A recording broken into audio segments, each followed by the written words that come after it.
We have breaking news. Hollywood director Rob Reiner has been found dead in his house along with his wife Michelle in what's being called an apparent homicide. Whoa, what's he famous for again? Well, Rob initially rose to fame for playing Meathead on the sitcom All in the Family in the 1970s before going on to direct a slate of classics from This Is Spinal Tap to When Harry Met Sally and Misery to A Few Good Men. Wow, so he and his wife were just found dead? Yeah, so we're still learning the details, but authorities were called to Rob's Brentwood residence. Wait, Brentwood? Isn't that where the O.J. Simpson murder happened? For legal reasons, I think we should add the word alleged there, but yeah, Rob's house is about a mile away from there, and authorities were called out around 3:30 p.m. local time today, and they found Rob and Michelle dead with stab wounds, and a family member is currently being questioned. Who is that's being questioned? So authorities did not name anyone, but People magazine has come out saying, according to their sources, Rob and Michelle were killed by their son, Nick, who for years struggled with drugs. Again, that has not yet been confirmed by anyone other than People. Wow, wait, wasn't Rob also involved in politics? Yes, he was a longtime vocal liberal Democrat activist. Wow. We have breaking news. Rhode Island authorities have just released the person of interest they had in custody for the Brown University shooting, and they say that the gunman is still on the loose. Wait, who'd they have in custody? A 24-year-old from Wisconsin who was taken into custody from a hotel about 20 minutes south of Providence this morning, but he has been released as authorities have just said there is no longer any basis to consider him a person of interest. So there's still an active murder on the loose. Yes, and authorities tonight confirmed the person seen in this video is still the person of interest that they're looking for. So if anyone recognizes this walk, they're to call the tip line, which is 401-652-5767. Is that the only video they have? Yes, and the Attorney General of Rhode Island said they are obviously not holding back any videos to the public they think would be useful. The fact is the building where this happened didn't have a lot of cameras. Is there going to be a new shelter-in-place directive? No, the mayor of Providence said he is not advising residents to shelter in place as they had been doing until early Sunday morning. He said there would be an enhanced law enforcement presence in Providence, and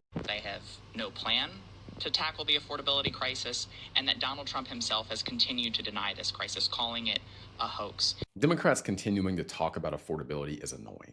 Here's why it's annoying, because all we have to do is go look at their body of work. So if you go look at the 10 most unaffordable states to live in, and you don't include Hawaii or Alaska, here's what you get. Massachusetts, ran by Democrats. California, ran by Democrats. New York, Maryland, Washington, Vermont, Oregon, New Hampshire, New Jersey, and Connecticut. Democratic governance correlates with the worst affordability outcomes. In other words, there's a correlation between where Democrats govern and that place being unaffordable. 10 out of 10 of the most unaffordable states in the US are ran by Democrats. So no, I don't want to hear Democrats coming out here talking about affordability, and the Republicans don't care about affordability. We see that your governance leads to the opposite of affordability. So why are you talking? Well, because they can use that as a political cudgel to damage Donald Trump and try to get back in power. So when Donald Trump, and he doesn't say this the best when he says it, but when he says it's a hoax, what I think he means, and I think he's accurate, is the Democrats talking about affordability in this way is a hoax. I don't think he's saying it. Because again, if we look at the results of where Democrats govern, it's not really affordable. So no, we don't want them telling the Republicans how to make things affordable, because let's look at your results. And if we look at the results, Democratic governance is not a way to get things to be more affordable. It's quite the opposite.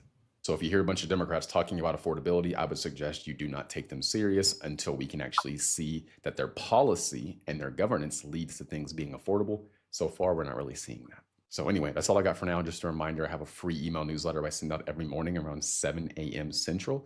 Great place to get information, good place to stay up to date, and one of the only places I cannot be censored.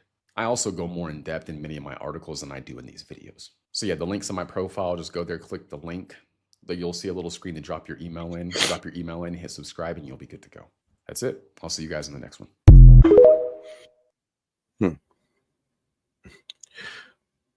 All right, and we are live. Yo, this is Set with S.E.T Media, guys, and I'm back with another one for you. All right, guys, we're about to go ahead and recap the week for this week with Trump's Politico interview, and then we're going to go ahead and get into a media analysis with the Brown shooting, the Aussie shooting, the 2 soldiers that died in Syria, and then, of course, the murder of this celebrity couple, well, of Rob Reiner and R.I.P. Episode of The Conversation. I just wrapped up an interview with President Donald Trump here at the White House. We spoke for about 45 minutes about the seismic impact that he is having all over the world, especially right now in Europe when it comes to the Ukraine-Russia war and when it comes to his relationship with our longtime allies, a very significant shift that his administration is looking to see on the European continent. We talked about Venezuela, of course, and then those domestic issues that are so important to Americans every day right now. That's talking about cost of living and affordability. It's talking about health care and those Obamacare subsidies that are set to expire at the end of the year. It was a wide-ranging conversation. Here is my interview with President Donald Trump. Mr. President, thank you so much for joining the conversation. Thank you. So Politico has named you as the most influential person shaping Europe as part of our annual Politico 28 list. Past names that have topped the list include President Zelensky, Prime Minister Giorgia Meloni, and President Viktor Orban. This year, Politico broke precedent to recognize an American for the first time in the history of P28. And sir, there is no question that you are having a seismic impact on the continent and its politics. One of the most pressing issues in Europe right now is the war between Russia and Ukraine. Your team has been going back and forth. I wouldn't say one, I would say the most. The most, you're right. Your team has been going back and forth between Putin and Zelensky with various drafts of a peace deal. Which country right now is in the stronger negotiating position? Russia. Russia will be in the stronger negotiating position, seeing that the first peace deal was heavily weighted in their favor. And even the one that was reformed by Ukraine and European leaders, even that one is still weighted towards Russia. The only thing that they really took off of it was, oh, well, instead of limiting Ukraine's army to 600,000, they want to limit it to 800,000. And instead of giving Russia, you know, that land or it becoming de facto Russia, they want to try to create an economic free zone in some of these areas, whatever that means. Well, there can be no question about it. It's Russia. It's a much bigger country. It's a war that should have never happened. Frankly, it wouldn't have happened if I were president, and it didn't happen for 4 years. I watched that taking place, and I said, wow, they're going to cause some problems here. And it started, and it could have evolved into World War III, frankly. I think it's probably not going to be happening now. I think if I weren't president, you could have had World War III. I think you would have had a much bigger problem than you have right now. But right now, it's a big problem. It's a big problem for Europe, and they're not handling it well. Yeah, because the Biden administration, and let's be real, if Kamala was voted in, we'd have been into war with Russia. And the problem is some of the Dems would have actually liked that. There's actually people in America that want us to put boots on the ground over Ukraine to fight Russia, which would definitely cause a World War III. So we got people who's not really thinking this way, thinking it all the way through logically. Last night, you said that you weren't sure if President Zelensky was fine with the most recent proposal, that he isn't ready. I was hearing from your advisors around Thanksgiving that they thought this thing might be wrapped up by the end of the holiday, but it's still not done. Is Zelensky responsible for the stalled progress? Or? No, Europe is, because Europe got in there and pretty much was trying to get a better deal for Zelensky. And it looks like the deal that they've written out is going to be dead on arrival because they hold no cards. They have no leverage that they can pull on Russia at all to get them a better deal. They're just trying to hope and pray that Russia gives them something, that Russia doesn't pretty much take the entire eastern Ukraine. They're pretty much praying that Russia actually lets them have a bigger army. So they're pretty much praying on Russia's goodwill or Putin's goodwill. And I don't think that's something good to bet on. Or what's going on there? Well, he's got to read the proposal. He hadn't written, really, he hasn't read it yet. The most recent draft. That's as of yesterday. And maybe he's read it over the night. It would be nice if he would read it. You know, a lot of people are dying. So it would be really good if he'd read it. His people loved the proposal. They really liked it. His lieutenants, his top people, they liked it. But they said he hasn't read it yet. I think he should find time to read it. Is it time for Ukraine to hold an election, do you think? Yeah, I think so. It's been a long time. It's hasn't been. Yeah, I doubt the Ukrainian people want to keep a leader around who led them into a losing situation, cost them millions of lives, pretty much destroyed infrastructure. People are going without lights, without heat, without water, all because Zelensky's too stubborn to admit that he's lost, and with European leaders as well. And it's more shame on the European leaders, because for them, the ones to be fear mongering, talking about, oh, Putin's going to take us next if he gets Ukraine, they're not really doing too much about it, to be quite honest. Doing particularly well. Yeah, I think it's time. I think it's an important time to hold an election. You know, they're using war not to hold an election, but I would think the Ukrainian people would, you know, should have that choice, and maybe Zelensky would win. I don't know who would win, but they haven't had an election in a long time. You know, they talk about a democracy, but it gets to a point where it's not a democracy anymore. On Sunday, your son, Donald Trump Jr., responded to a reporter's question about whether you will, quote, walk away from Ukraine. And your son said, I think he may. Is that correct? No, it's not correct, but it's not exactly wrong. We have to, you know, they have to play ball if they don't read agreements, potential agreements. You know, it's not easy with Russia because Russia has the upper hand, and they always did. They're much bigger. Thank you. They're much stronger in that sense. Yeah, I know. Thank you, Trump, for finally admitting that. Well, the media has been lying to the people for the past about 3 years about the possibility of Ukraine winning this war, which was never a possibility. But for some reason, like mainstream media was deluding the people, thinking that, oh, yes, small Ukraine can beat Russia, can be one of the biggest, can be a superpower. And we thought that we could sit there and just proxy them into a victory. And trust me, it did not work. Give Ukraine a lot of. I give the people of Ukraine and the military of Ukraine tremendous credit for the, you know, bravery and for the fighting and all of that. But, you know, at some point, size will win generally, and this is a massive size. You take a look at the numbers. I mean, the numbers are just crazy. This is not a war that should have happened. This is a war that would have never happened if I were president. It's so sad. Millions of people are dead. Many, many soldiers. You know, last month they lost 27,000 soldiers and some people from missiles being launched into Kiev and other places. But what a sad thing for humanity. You know, this doesn't affect us. Our country is no longer paying any money. It was just Biden gave him $350 billion so stupidly. And, you know, if he wouldn't have given it, maybe something else would have happened. But Putin has had no respect for Biden. I mean, let's be real. The only reason why Ukraine lasted so long is because of, well, foreign intervention, U.S. help, NATO help, and that's about it. If it wasn't for those two guys helping, or us helping and NATO helping, Ukraine would have fell a long time ago, or they'd have gave up a long time ago. And it'd probably been for the best of them. Well, for the best for them. And I know people are saying, well, they're a sovereign country and all this good stuff. And trust me, I understand what you guys are saying. But yeah, when a superpower comes down on them, there isn't really too much we can do. And especially if it's Russia. And if you're expecting us to get into a nuclear war for Ukraine, you guys are idiots. And he had no respect for Zelensky, didn't like Zelensky. They really hate each other. And part of the problem is they hate each other really a lot, you know? And it's very hard for them to try and make a deal. It's harder than most. I settled 8 wars. And this, I would have said, this is the 9th. This would have been the easiest one I would have said, or one of the easier ones. I mean, I settled one that was going on for 36 years. I settled Pakistan and India. I settled so many wars. I'm very proud of it. And I do it pretty routinely, pretty easily. It's not hard for me to do. It's what I do. I make deals. This one is tough.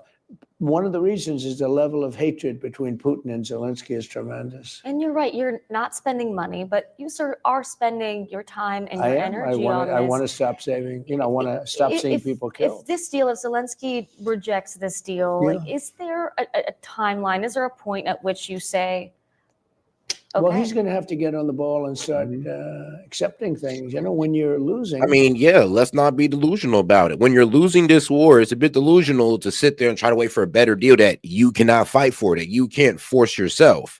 And that's what Zelensky's doing. The most delusional thing of trying to get a better deal when he has no leverage here.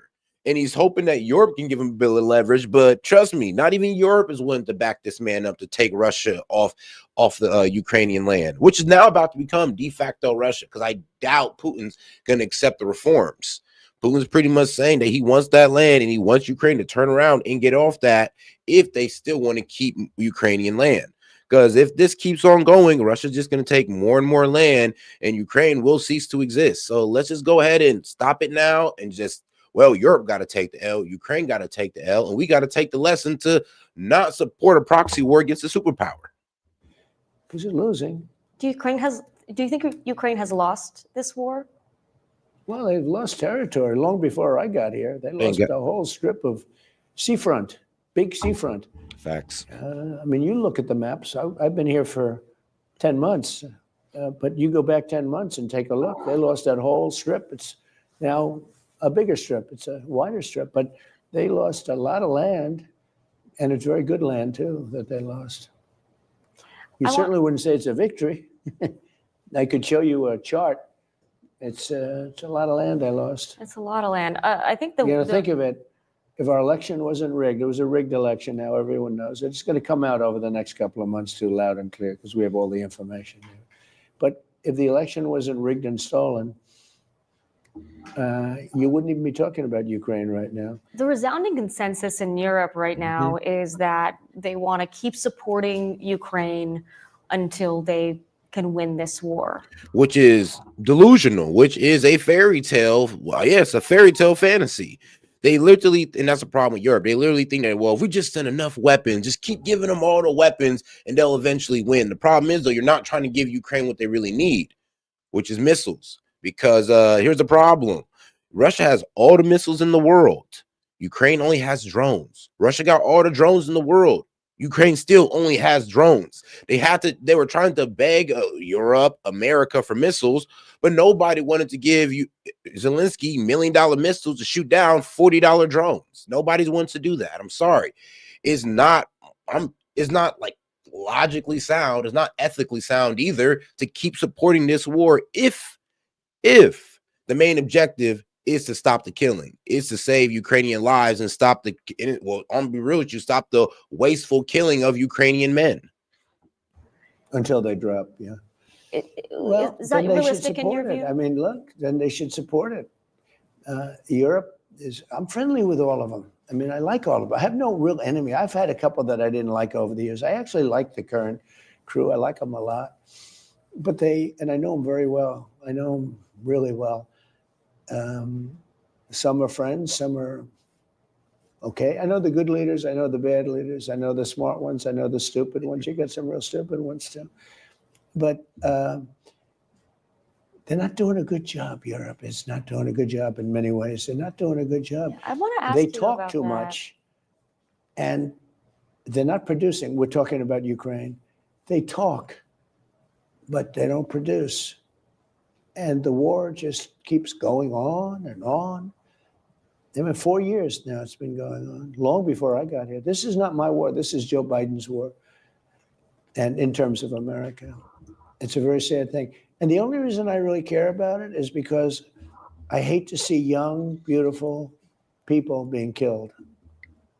That's largely why I got involved. I mean, and let's be real though. One, war is not good for business, and we want to tap into the rare earth minerals that's in Ukraine, and we also want to work with the resource and energy potential that Russia has, like trillions of dollars of resources and energy.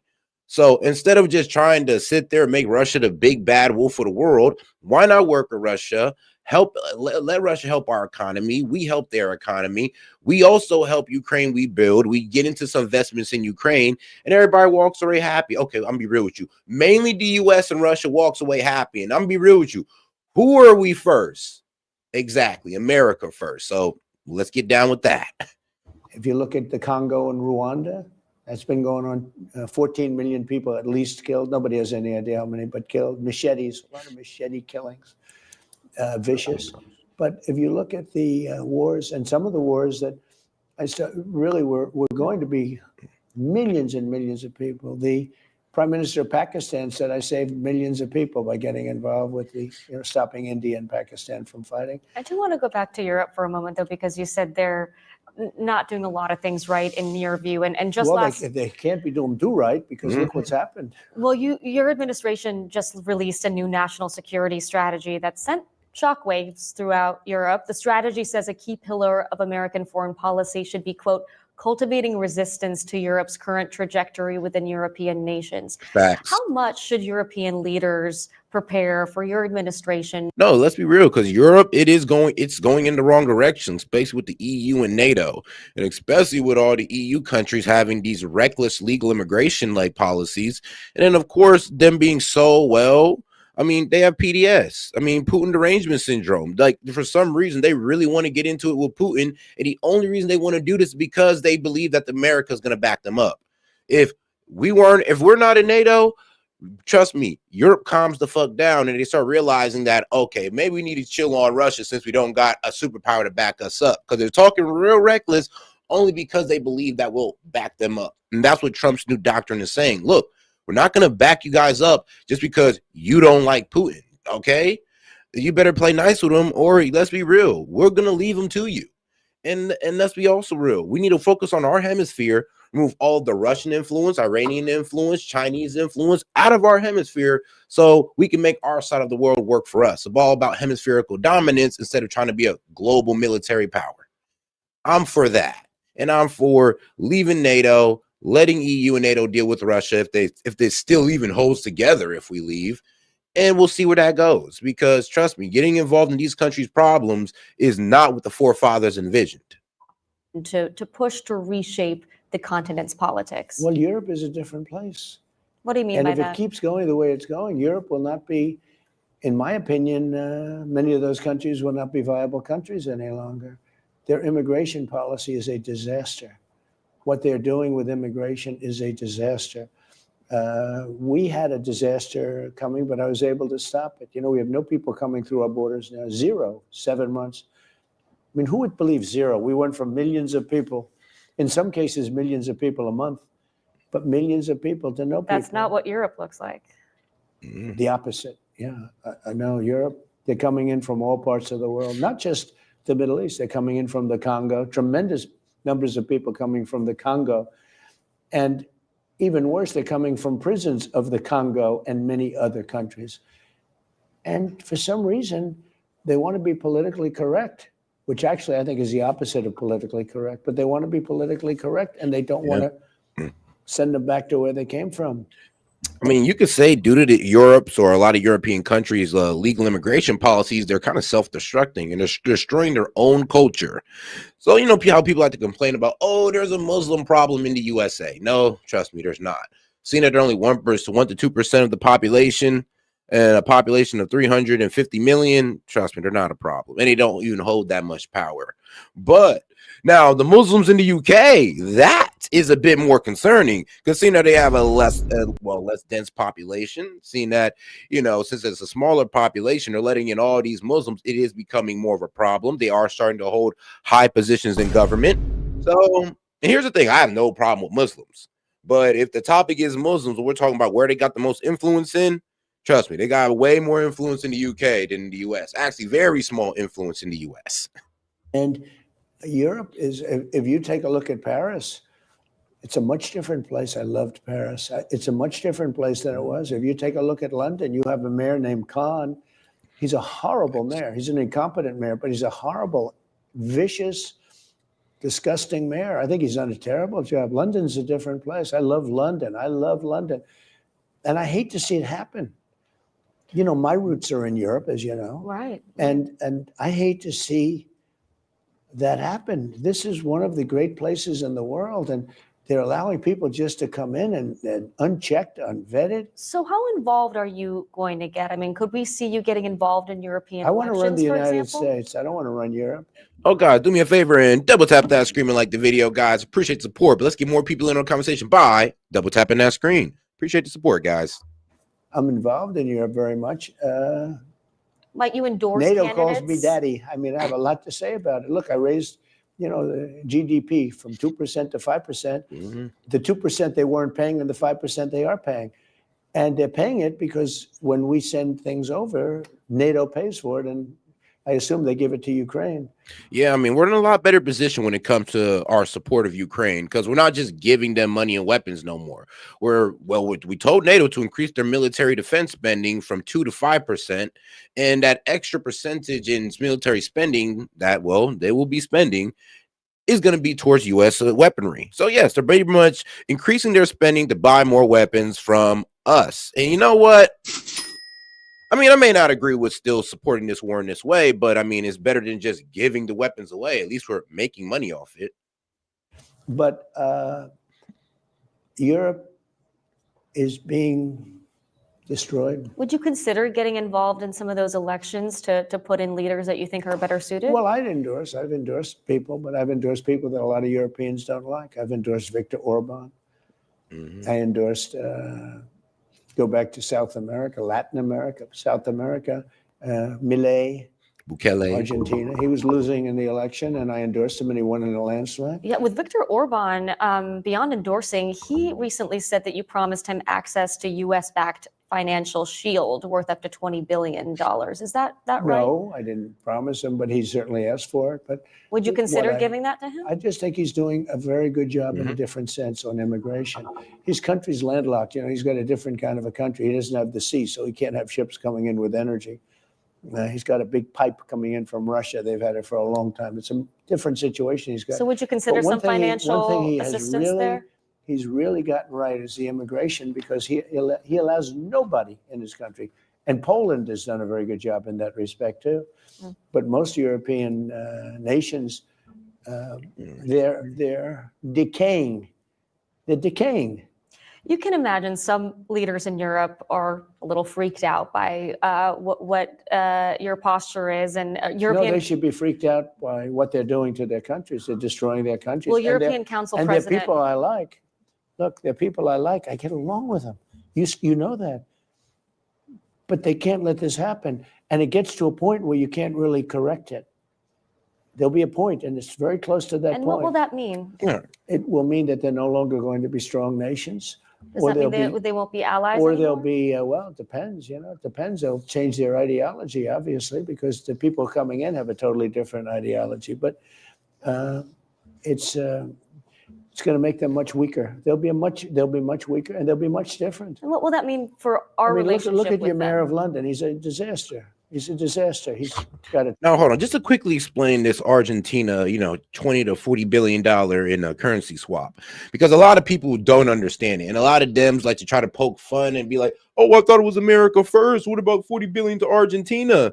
We're not actually giving $40 billion to Argentina. I would hope you look into this and read this. Actually, it's more of a loan that we're actually making money off of. And of course, a currency swap. So the U.S. Treasury Department under Secretary Scott Bessent has announced that the U.S. will provide a $20 billion currency swap line with Argentina Central Bank. The swap line means that the U.S. will exchange dollars for Argentina pesos or provide dollars in some form to help Argentina's currency reserve and stabilization efforts. Okay, this move was framed as a credit line or swap than a direct grant or unconditional bailout. So you guys have it confused with a grant or an unconditional bailout when it is actually a credit line that we make money off them from. Yes, off the interest, just like the banks do. totally different ideology of what he's supposed to have.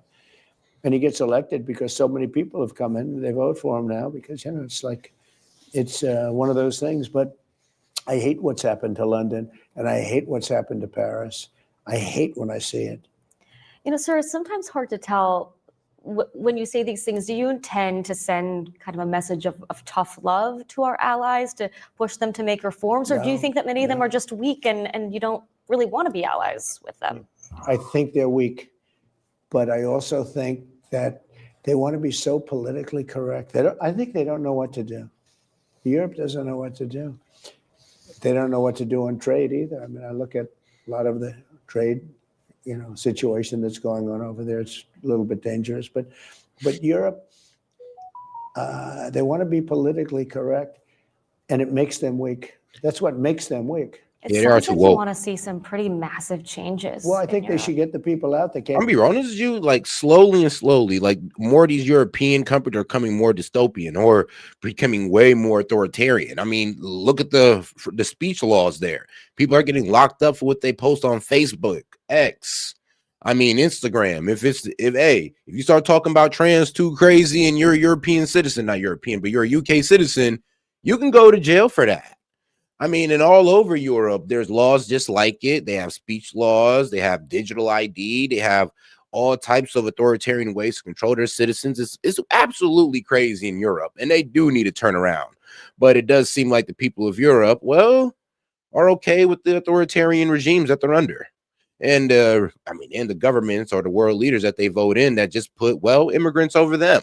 And not all the European countries are doing this. They got Hungary and Poland who stood strong against the influence of the EU to try to force, foreign migrants in there. But let's be honest, they did the smart move, and a really smart move, and only invited in Christian Ukrainians instead of inviting in a bunch of Muslims from countries that they have no idea what the culture is over there.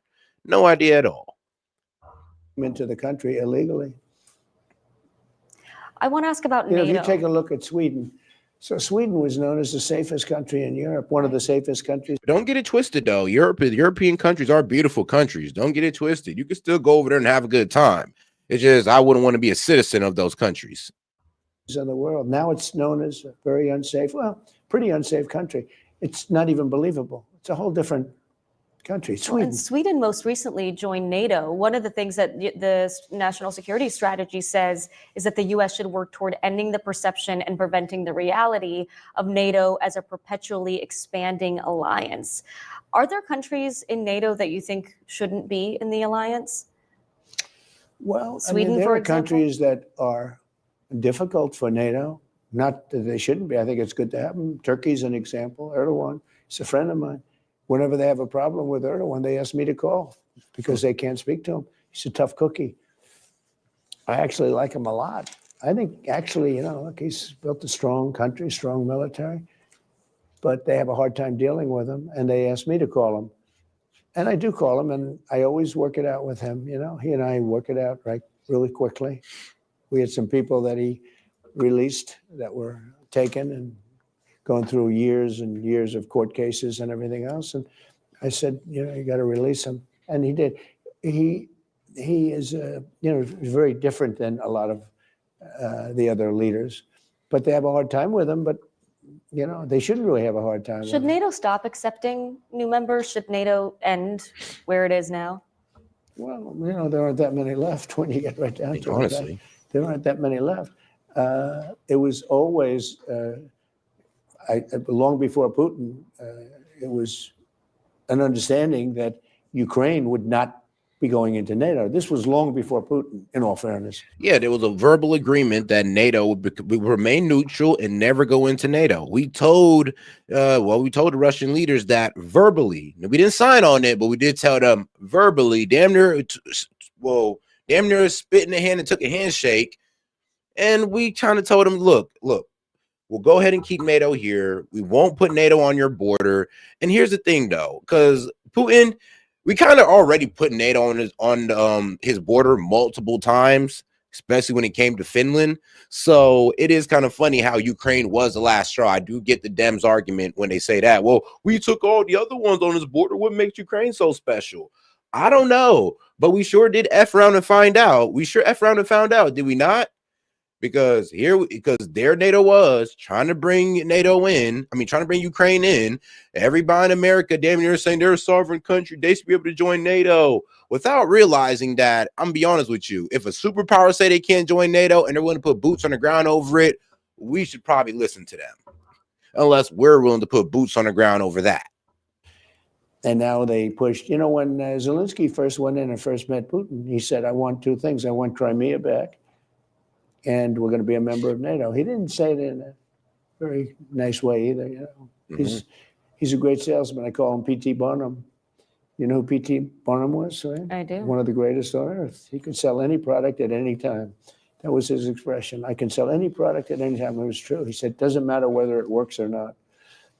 But he's P.T. Barnum. He got crooked Joe Biden to give him $350 billion. And look what it got. Got him about 25% of his country is missing. And in all fairness to Biden, Obama gave away Crimea. Right, that all happened in 2014. Obama, Yeah. because Crimea was the heart. I'm a real estate person at heart, right? I'm very good at real estate. And when every time I look at that map, I said, "Oh, this Crimea is so." Yeah, but due to the color revolution that we pulled off in Ukraine, that's that's one of the main reasons why Russia took Crimea. That's one of the main reasons, is because they had a pro-Russian leader to an anti-Russian leader, which is Zelensky. And well, Putin kind of seen into the future, and he's like, well, I see where this is going, and he just annexed Crimea.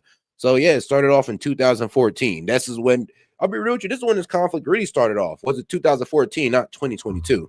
Beautiful. Wow. It's surrounded on 4 sides by ocean. It's only got a little piece of land to get to, to the main.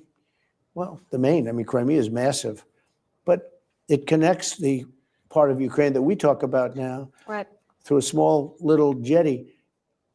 It's 4 sides of ocean in the warmest part. It's got the best weather, best everything. And I know you are Ukrainian and you know Ukraine very well. And Obama forced them to give up Crimea. That was yeah, because Obama even said, look, bro, I'm not going to put boots on the ground for Ukraine. I'm not going to go into war with Russia just to take back Crimea.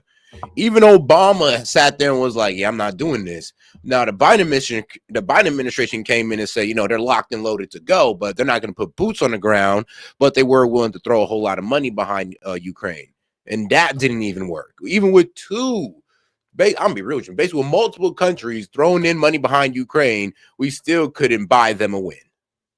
Remember when it happened, but I wasn't involved like I am now. To the knowledge that I have now, I have great knowledge of Ukraine now. I have great knowledge of really many this countries. conflict began back in 2014. People forget, long before the invasion of a few years ago. Well, you know when this conflict really began, though? It was simmering for years, but when Obama gave up Crimea, that was a big thing. I do want to ask. Do you agree with that?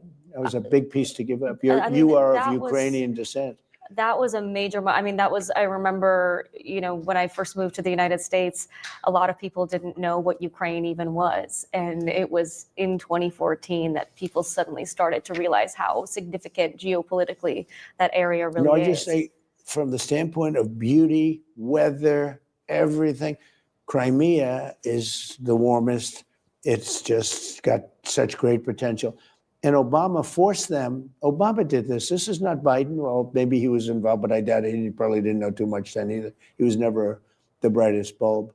But, Obama gave away. He made them give it away. Well, I do think Yeah, Biden, let's be real. Biden didn't make the smartest moves when it came to Ukraine. Honestly, if Biden wanted to actually end the war, he wouldn't have supported Zelensky. But instead, it did seem like, well, Biden or the Biden administration wanted war with Ukraine or wanted some type of conflict with Ukraine. So they proxied the war at the risk of hundreds of Ukrainian lives. And they just said, F it. It's not our soldiers going out there. We're just throwing money. We're just throwing money into it that we could be using to help all the American citizens. But we're going to go ahead and throw $300 billion into a losing war, though. I mean, when you think about it like that, it is pretty upsetting. Your approach to Europe is so different than any of your predecessors. And I just want to see a strong Europe. And this national security strategy, says a lot about the changes that you want. But you have to understand, here's my approach to Europe. I want to see a strong Europe. When they allow millions of people to pour into their countries, many of these people are committing tremendous crimes. And again, look at Sweden. I'm not knocking Sweden. I love Sweden. I love the people of Sweden. But they go from a crime-free country to a country that has a lot of crime now. Look at Germany. Germany was crime-free, and Angela made 2 big mistakes: immigration and energy. But those 2 are beauties.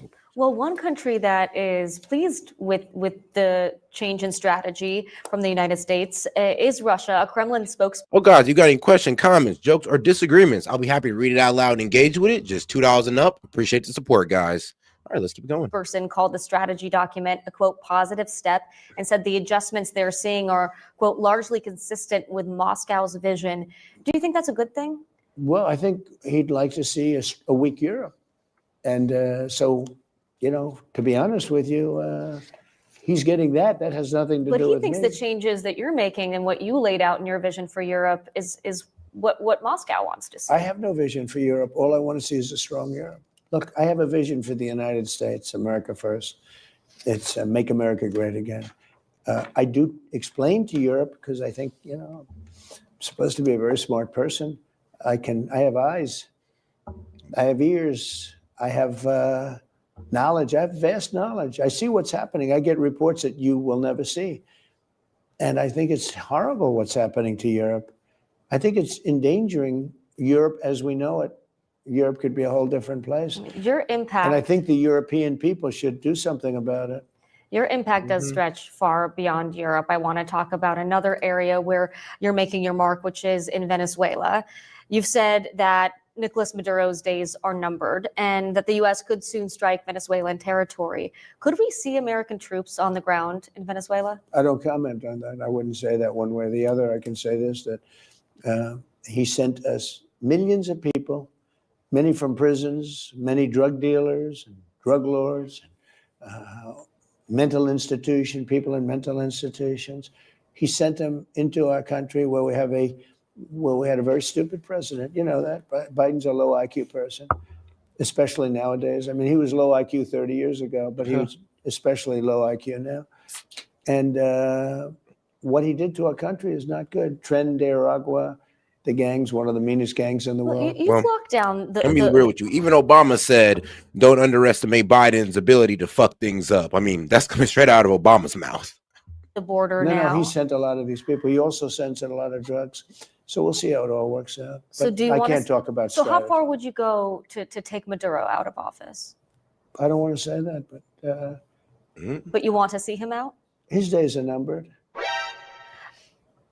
Can you rule out an American ground invasion? I don't in want to Venezuela? rule in or out. I don't talk about it. Why would I talk to you, an extremely unfriendly publication, if you want to call it Politico, that got $8 million from Obama to keep it afloat? Why would I do that? Why would I talk about that to Politico? I mean, I'm doing this because you picked me as a man Well, for I'm Europe, and I asking thought it was for appropriate transparency thing to do. for their American people because a lot of folks are. Transparency. Well, people are I'll tell wondering you, I am what the is. most transparent politician maybe in the world. A lot of okay? folks are wondering what our goals are in Sure, Venezuela. but I don't want to talk to you about military strategy. Well, may I ask then what? I mean, I'll be honest with you. We'll find that out, Trump, in about 3 days when the Epstein Transparency Act comes out. And if there are heavily redacted pages, you're sorry, but you're going to have to take that one back. But if there aren't, then okay, let's go. Most transparent president ever. We'll see come the 18th when, the 30 days expire for the DOJ to release all the Epstein lists. I mean, not Epstein lists, but all the Epstein files and all the papers that they have and photos, emails, all of it. What is your goal in Venezuela? What do you want to see with the actions that you're taking? Well, one goal is I want the people of Venezuela to be treated well. I want the people of Venezuela, many of whom live in the United States, to be respected. I mean, they were tremendous to me. They voted for me 94% or something. I mean, it's incredible. I own a big project, Doral. It's a great place, Doral Country Been there. Club. Yeah, and it's a very large place, beautiful place, right? Oh, guys, you got any questions, comments, jokes, or disagreements? Feel happy to send in the $2 super chat. I'll be able to read out loud and engage with it. Other than that, double tap that screen and like the video, guys. Appreciate the support. In the middle of, they call it Little Venezuela. And I got to know the Venezuelan people very well because of that. I've owned there for a long time. And they're unbelievable people. The area is such a successful area. Everybody is successful. It's amazing. They say if a house is for sale for more than 3 days, there's something wrong. I mean, a house, if somebody wants to sell their house, they sell it in just a matter of moments. People love the area. And I got to know the people well. They're incredible people. And they were treated horribly by Maduro. And are those the kind of immigrants that you do want to see in America? Well, they certainly contribute. Yeah, I want to see people. Yeah, I want to see people that contribute. I don't want to see Somalia. I don't want to see a woman that marries her brother to get in. And I kind of hate when Trump says this because look, now the White House did release a marriage certificate of Ilhan Omar, which was a bit frustrating because one, it didn't prove that Ilhan Omar married her cousin. It just proved that Ilhan Omar married this man at some time. And the real story is that, look, Ilhan Omar didn't marry her cousin. If you actually look, I'm not cousin, but marry her brother. If you actually look into the guy that they're saying that she married, that they're saying that is her brother, he came from the UK. He's actually a British citizen. Bro was born in the UK. Wasn't even born in the United States. Wasn't even born in Somalia. He was a UK citizen. So when people try to sit there and say, oh, that's her brother, no, it's not. No, it's just some random Somali guy that she got with, and I believe had kids with as well. The real story is that she's been married 3 times. 3 times. First husband, Somalian, didn't really work out. Second husband, I believe, what was it? Yeah, he was also Somalian, had some kids with him, was cheating on that man with her soon-to-be third husband, Tim, and then... And let's be real, while the divorce was going on, she was already consummating the marriage with this man, Tim, or pretty much already getting ready to get married to this white guy, Tim, who she was cheating. She was pretty much cheating with this guy, Tim, on her Somalian second husband. And like I said, we're talking about this is her 3rd marriage, guys. 3rd marriage. That's the real story, not her supposedly marrying her brother. Because like I said, you can track that person all the way back to the UK. Then becomes a congressman, does nothing but complain. All she does is complain, complain, complain. And yet her country's a mess. You know, it's one of the worst in the world. Let her go back, fix up her own country.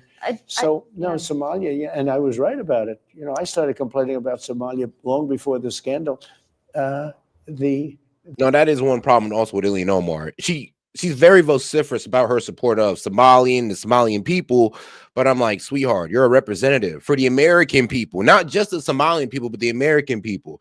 And if we got to go in there and break up what you guys got going on in Dearborn and Minneapolis because you don't understand that you're in America or you're for the American people, then so be it. Because I'm be honest with you, I have honestly no problem with there being Muslim communities, but I don't like when I see these guys come out and be like, oh, well, I'm a sheriff in this city, a policeman in this city, but I only pull up for Somalian people. I'm a Somalian politician. I'm representing the American people, but I'm saying I'm only representing the Somalian people. Yet, and you need to step down and become like maybe a councilman in that area and not a congresswoman. Like, to be quite honest. The horrible things they're doing to Minnesota, it's incredible. They have an incompetent governor there too. The Democrats are running some bad ships. Speaking of ships, I do want to talk about the boat strikes. The defense secretary, should he testify, Pete Hegseth, under oath before Congress about that controversial second strike on the alleged drug boat on I don't care if he does. 2nd? He can if he wants. I don't care. Do you think he should? I don't care. I would say do it if you want. He's doing a great job. Have you watched the video? He was stopping. I watched everything. Yeah, I watch everything. I see a lot of things. And do you believe that second strike was necessary? Well, it looked like they were trying to turn back over the boat, but I don't get involved in that. That's up to them. The admiral that did that came out with two details. One, he did consult a military lawyer before he commenced the second strike. So yes, basically JAG or ability to military lawyers and attorneys, he was already given counsel. He already given counsel before he did that second strike. And then the other thing he said was that the 2 people that they end up obliterating in the second strike wasn't trying to call for backup. So those are the 2 things that the admiral gave to us. I know, I mean, one doesn't really have to do with the other, but that's what was said. Is a highly respected, as you know, a highly respected man. And we save 25,000 people every time we knock out a boat. On average, they kill 25,000 Americans. So, you know, I don't like doing that, but the drugs coming in through the sea are down by 92%. And I'm trying to figure out the 8%. Who are they? Nobody wants to drive boats to America loaded up with drugs anymore. Well, I do want to ask, and we're going to hit them on land very soon, too. Almost all the illicit fentanyl in the United States is actually produced in Mexico using precursor chemicals from China, according to the DEA. And Venezuela isn't a significant source or transit country for fentanyl. It barely appears on the DEA's trafficking assessments. Yeah. Which is true. Like when it comes to fentanyl, yeah, Venezuela barely produces any fentanyl. But I'll tell you what it does produce: cocaine, heroin, I mean, probably even marijuana. And then, of course, they still have humans to smuggle and humans to sex traffic. So there's always that as well. Let's not pretend like Venezuela is completely useless. Like, come on now. It's not just about fentanyl. We're tackling all drugs. And seeing that the Venezuela is part of one of the cartel's main hub of operation, it only makes sense. It only makes sense to make sure that they stop transporting these drugs or to cut off their transportation line. They do send lots of drugs. Those boats come in largely from Venezuela, so I would say that's a significant. And you can see that. And let me tell you the truth about Venezuela, because a lot of people will say, oh, said it's all about the oil and all that good stuff. And you know what? There is some truth to that. But really, it's just about overall dominance over Venezuela. It being the, well, really, what you have the most oil, a very resource rich country, probably I'm gonna be real with you, the most resource rich country in Latin America. We want that. And we're willing to take it, apparently. I mean, we already stolen oil, right? We just stole that shit. Like, it's us now. So it does seem like we want complete dominance over Venezuela, seeing that it is the resource-rich capital of Latin America. And we're going to take China's influence out of it. We're going to take Russia's influence out of it. We're going to take Iran's influence out of it. And we're going to have complete dominance in that area. That's what the Trump doctrine is saying. It's all about hemispherical power. And the key to that is Venezuela. Now, do I agree with getting into Venezuela over hemispherical power? No, I'm anti-war. But this does seem to be the direction that the Trump administration is going in. Drugs. You can see these bags all over the boat. I mean, just bags. So if and it's bags about and drugs, bags. would you consider? But let me tell you what they do. They send really, really bad people into our country, and they've done it better than anybody else. They emptied their prisons into our country, and these prisons are seriously tough. They entered, all of their prisons have been emptied into the United States of America. Murderers, 11,888 So is murderers. this about making sure Maduro sees justice then? 11,888 murderers were entered into our country. And Stupid Joe took all those people, and now we're getting them out. We're finding them. No, the problem with Maduro that we can't trust him not to work. Let's be real.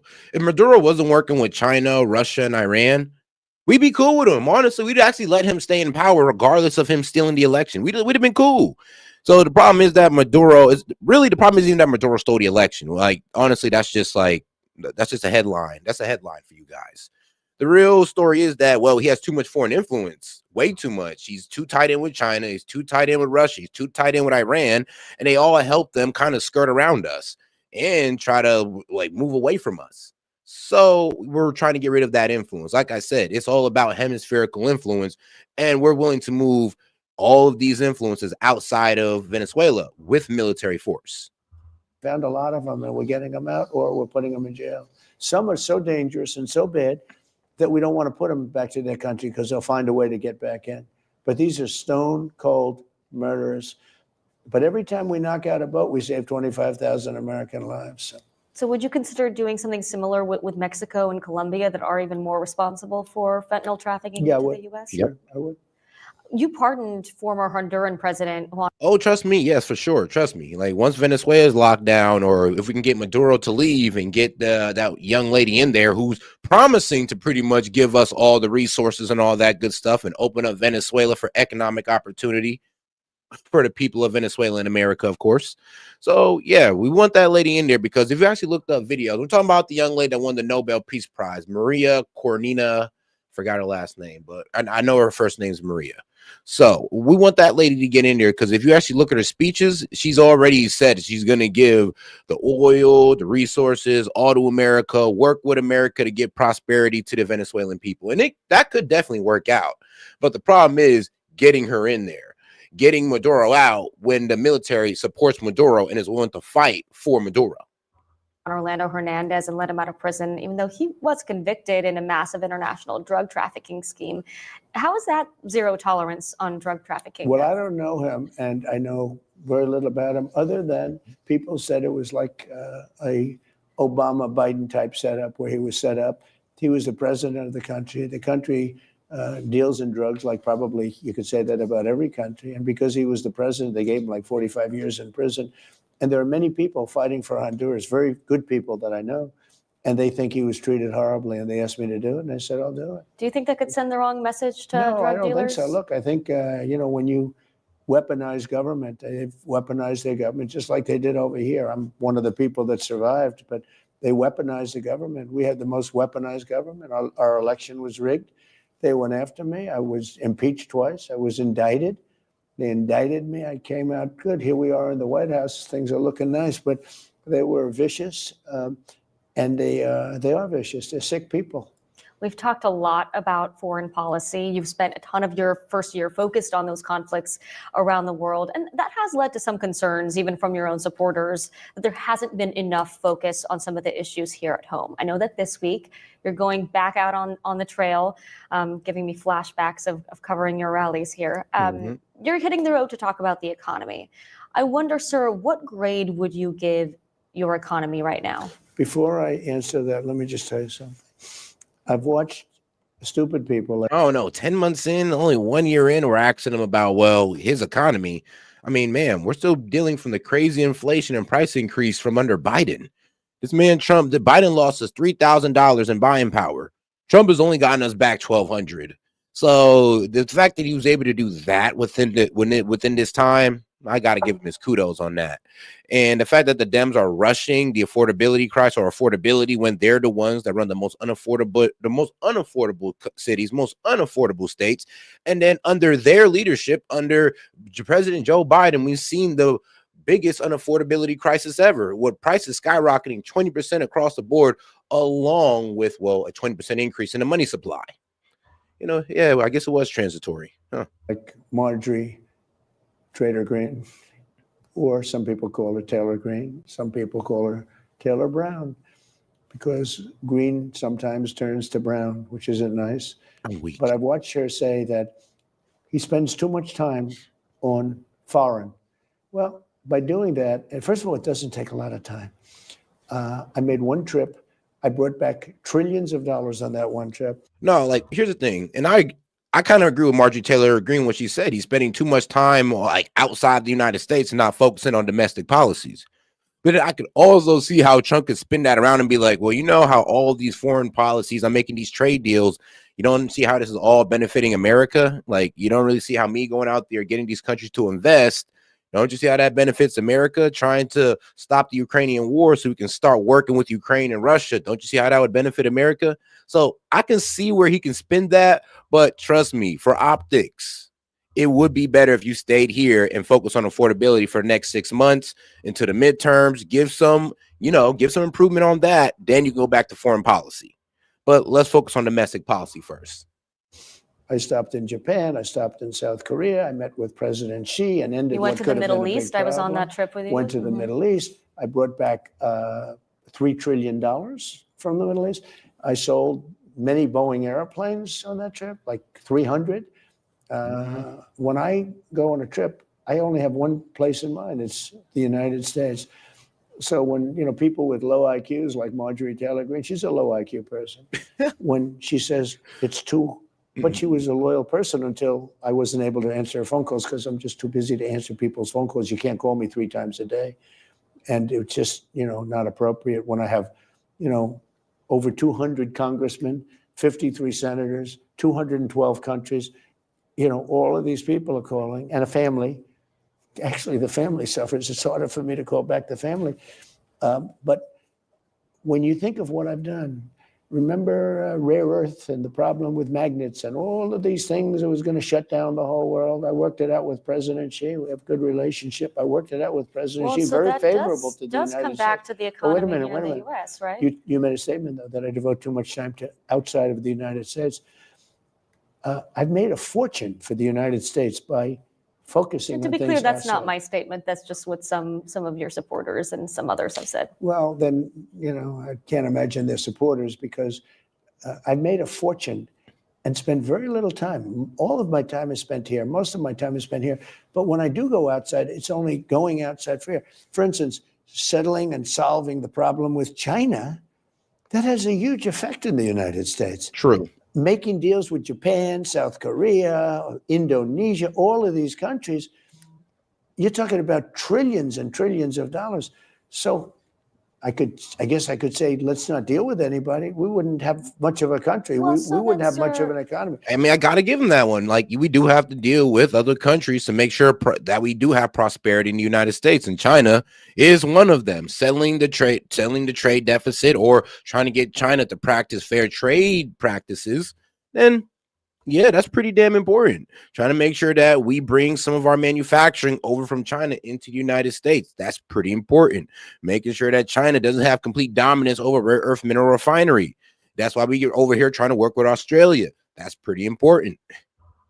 We make a lot of money with these countries. Now, in the past, these countries all ripped us off.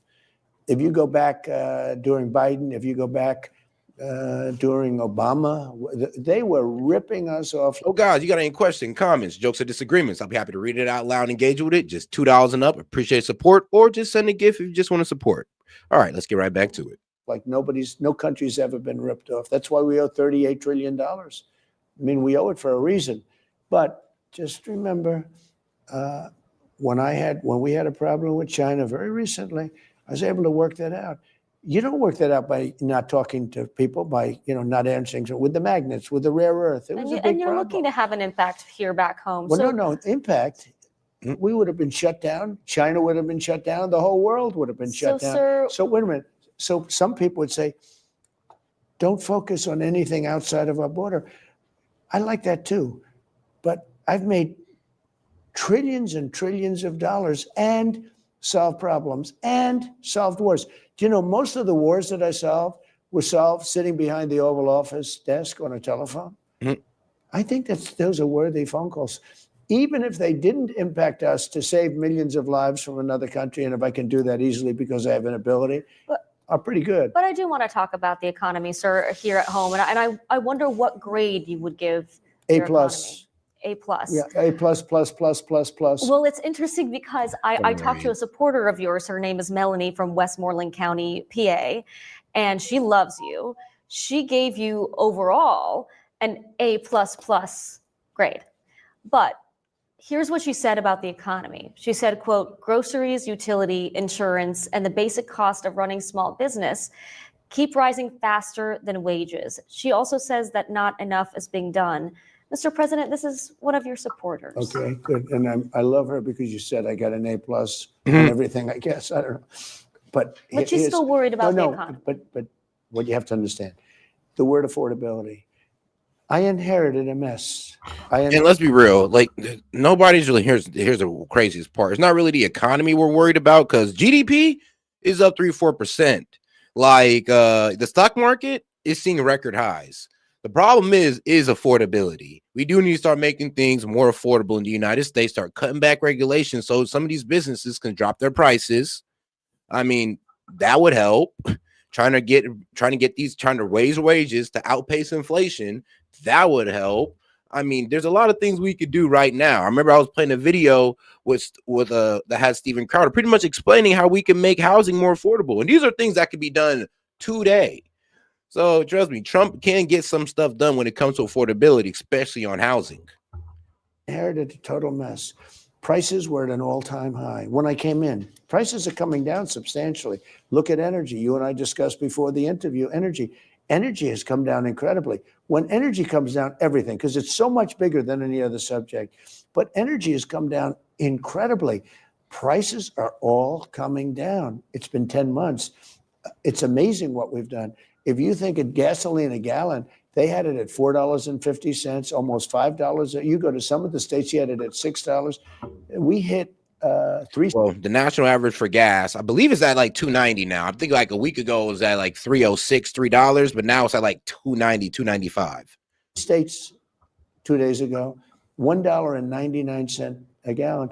When that happens, everything comes down. Now, everything is coming down. With beef, I've just opened that up where beef is going to start coming down pretty substantially. Would you consider more carve-outs on other goods that Americans find too expensive? Well, some carve-outs, you mean from tariffs? From tariffs, yeah, like coffee, like Yeah, bananas. Sure, and I've done that beef. already with coffee. They're very small carve-outs. It's not a big deal. But let me tell you about the real economy. We've got $18 trillion coming into our country. Biden had less than $1 trillion for 4 years, and he was heading south. Our country was falling apart. 18 trillion because of tariffs. $18 trillion. And shout out to my man Daniel Castro for starting us off. Appreciate the support, my man. Shout out my man Daniel Castro. He says, "Hey yo, what's going on, my man Castro?"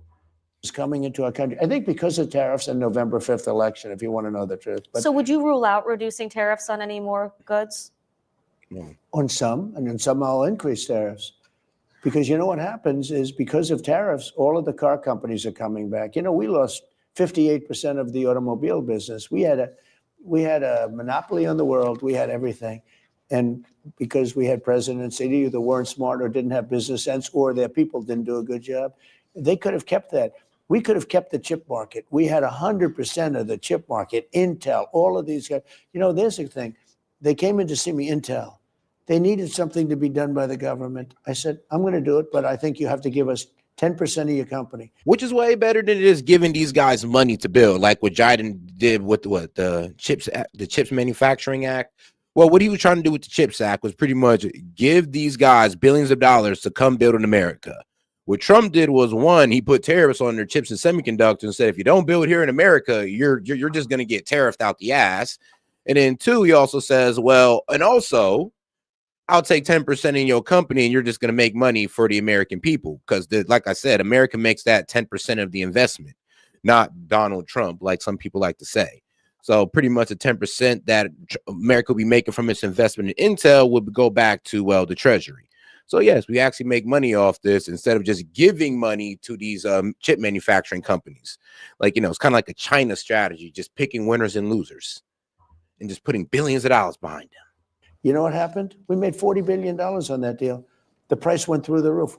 The United States, in about 10 minutes, I made $40 billion. Nobody talks about that. I want to ask about interest rates because a lot of Americans agree with you that they're too high. You're going to pick a new Fed chair soon. Is it a litmus test that the new chair lower interest rates immediately? Yes. Mm-hmm. Well, this guy should too, but I think he's a combination of not a smart person. And no, to be quite honest, people were telling Powell to cut rates since the summer. Since the summer, everybody was telling Powell to cut rates. And if he'd have done it, we'd have probably avoided a lot of, well, I'm gonna be real with you, job losses and all that good stuff. That's what they're actually putting on Powell. Now, Powell came out and said that the reason why unemployment is actually going up is due to the immigration policies and the crackdown on immigration. So a lot of these companies are reporting open positions and not a lot of employment because, well, we didn't took a lot of the illegals out of the workforce. And yes, that's literally came out of the Fed chair's mouth when it came to unemployment. Now, when he says inflation, he says, well, he's also cutting it due to try to cool down and keep inflation at a certain level as well. So this is one of the main reasons why the Fed chair is cutting, and one, because he also forecasting a bad economic turnout if we do not cut rates. So let's see where this leads us. Even though, you know, like I said, it called too late Powell for a reason, because we've been asking for these rate cuts since the summer. Doesn't like Trump. But so the you've reason he spoken doesn't with your like potential. Trump, well, the reason he doesn't like Trump is because I hit him hard because he's doing a bad job. So you've talked to your potential candidates. We're fighting through interest rates. Look, he's a negative, but this country is doing so well. Again, we have $18 trillion being invested. Car companies are moving back that left us years ago. Mm-hmm. AI is coming in at levels never seen before. Factories are opening up all over the country. $18 trillion of investment in the United States. Again, with Biden, we would have lost $10 trillion, okay? 18, that's a record. You know what's the second record? China. China had $2 trillion. That's a lot, $2 trillion. We have $18 trillion. And that ultimately, you know what it reduces itself to? Jobs. You can have jobs like you've never seen in the United States. Before I let you go. And by the way, and prices are coming down. Just to talk about affordability. The Democrats love to say affordability, but then they never talk about it.